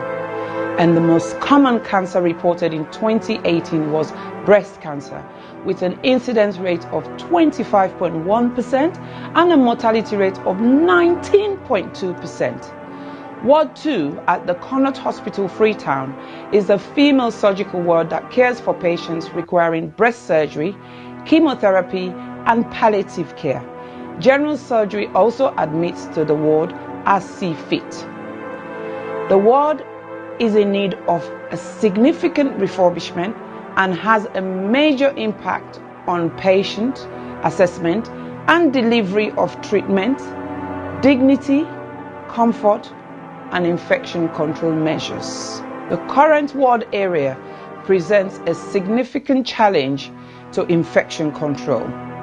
There is no fit-for-purpose or adequate personal hygiene facilities.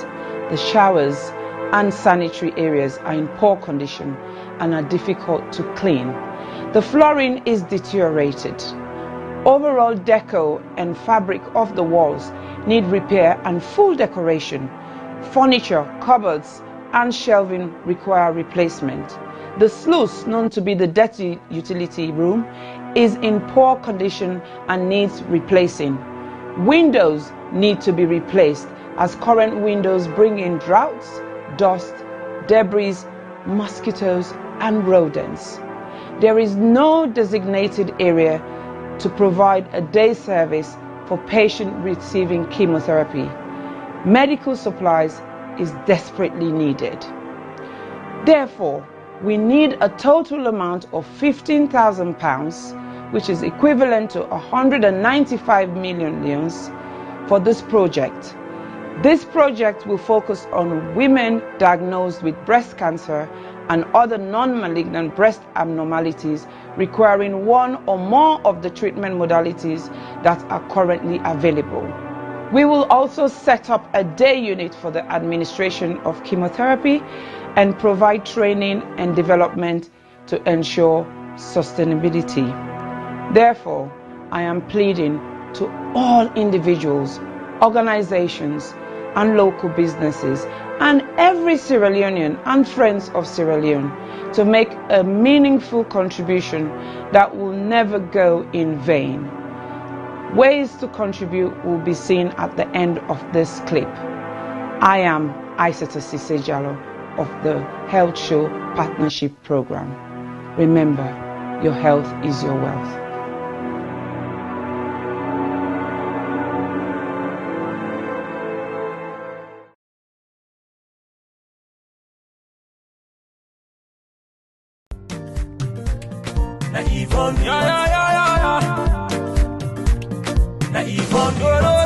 Talk and go. Mina Yvonne Akisoya, and 11th May 2021 make me 3 years where I don't day in office. I say let I come and tell Freetonians them, una boku boku tenki for where una elect me and when I give me this mandate for serve una. But I not just want to tell una tenki for when I elect me, I want to tell una tenki for when I don't work with me and work with the councillors, work with the staff of Freetown City Council, work with so many stakeholders, including the central government, the international partners, the local partners. I want to tell una, the Freetonians, and thank you, but I want to tell all the other groups and the Boku Boku Tenki. Together, we embark on a journey for Transform Freetown, and in nobody not been say it go easy. We published the plan in January 2019, and then in January 2020, we published our first year report, and then in January 2021, we don't publish with 2-year report. Inside the reports and day, you go able for read in much more detail, waiting we don't achieve. But family them, I still I just share today some of the things that really make me heart gladdy pan this walk here. One thing we're really glad about, now the wastewater treatment plant where we don't build na King Tom. This is not the first time ever in the history of Salone for let we get the thing we come on the toilet. Instead of it just gonna grow na King Tom, it actually go into a plant where they get for separate the solid from the liquid and get for treat them and waiting get for Connaught can go towards manure. It can now be safely, the liquid can now safely be disposed into the waterways. Another practical thing we are so glad for, now this urban farming project, we bring over 300, in fact we start with 300, now we add another 200 women them. We now at them backyard them and in community level, particularly in the deprived communities. And you can create this, what you give, the okra they come up, they will plant them. The women they do farming projects where go benefit them picking them for get more nutritious food, but it go also help them for get small thing at the hand as they sell them in the market. And then their nursery school. Family then go no say we've been done open the one at Congo Water Market for make vulnerable women them and then young picking it under the age of 5 get free quality preschool care. And now we dip and build the second one. We do refurbishment upstairs in the Freetown Road Market, and that facility will be open and available to women and men traders inside Freetown Road Market. Tricycles. Well, then tricycle and they not only then they help for keep we city clean, they also they create employment. We don't create so far over 1,200 jobs with young people then where they go and collect dirty na the streets. And now we get 90 more where they come on stream. So I'm so happy because it increased the capacity for collect dirty. At the same time, it increased the number of people them, young people that we get work. Let not talk about the transfer station when I did the dirty then they go. So we don't get 4 additional ones, including the one at Lumley, the one at Approved School, the one at Shell, and the one at Allentown. Bele Uman them. Then they all over the community. That journey for going to PCMH, it can challenge Boko of them. So with the work for upgrade, 5 of we PHUs them for make them be monk, side with side Bele Uman, the able for born. Freetown people then, Boku people that know say dog na challenge na this city. And so we don't start a program for sterilize, vaccinate the dogs them so that we go get control over dogs and we the ambog motaman, but we the ambog themselves. We go make we city healthier and it go reduce the risk for let people then get us sick with and call rabies. I don't share small about wait we don't do and over these 3 years, but I just touch the thing in Boku. I go say anybody want for no more. Also go now with Facebook page. We get Freetown City Council Facebook page. We also get Yvonne Akisoya, Mayor of Freetown. You go able for follow we. Let we continue for work together with all we stakeholders for let collectively we transform Freetown. Una, thank you and God bless you. Na Yvonne, Na Yvonne, talk and go, talk and come.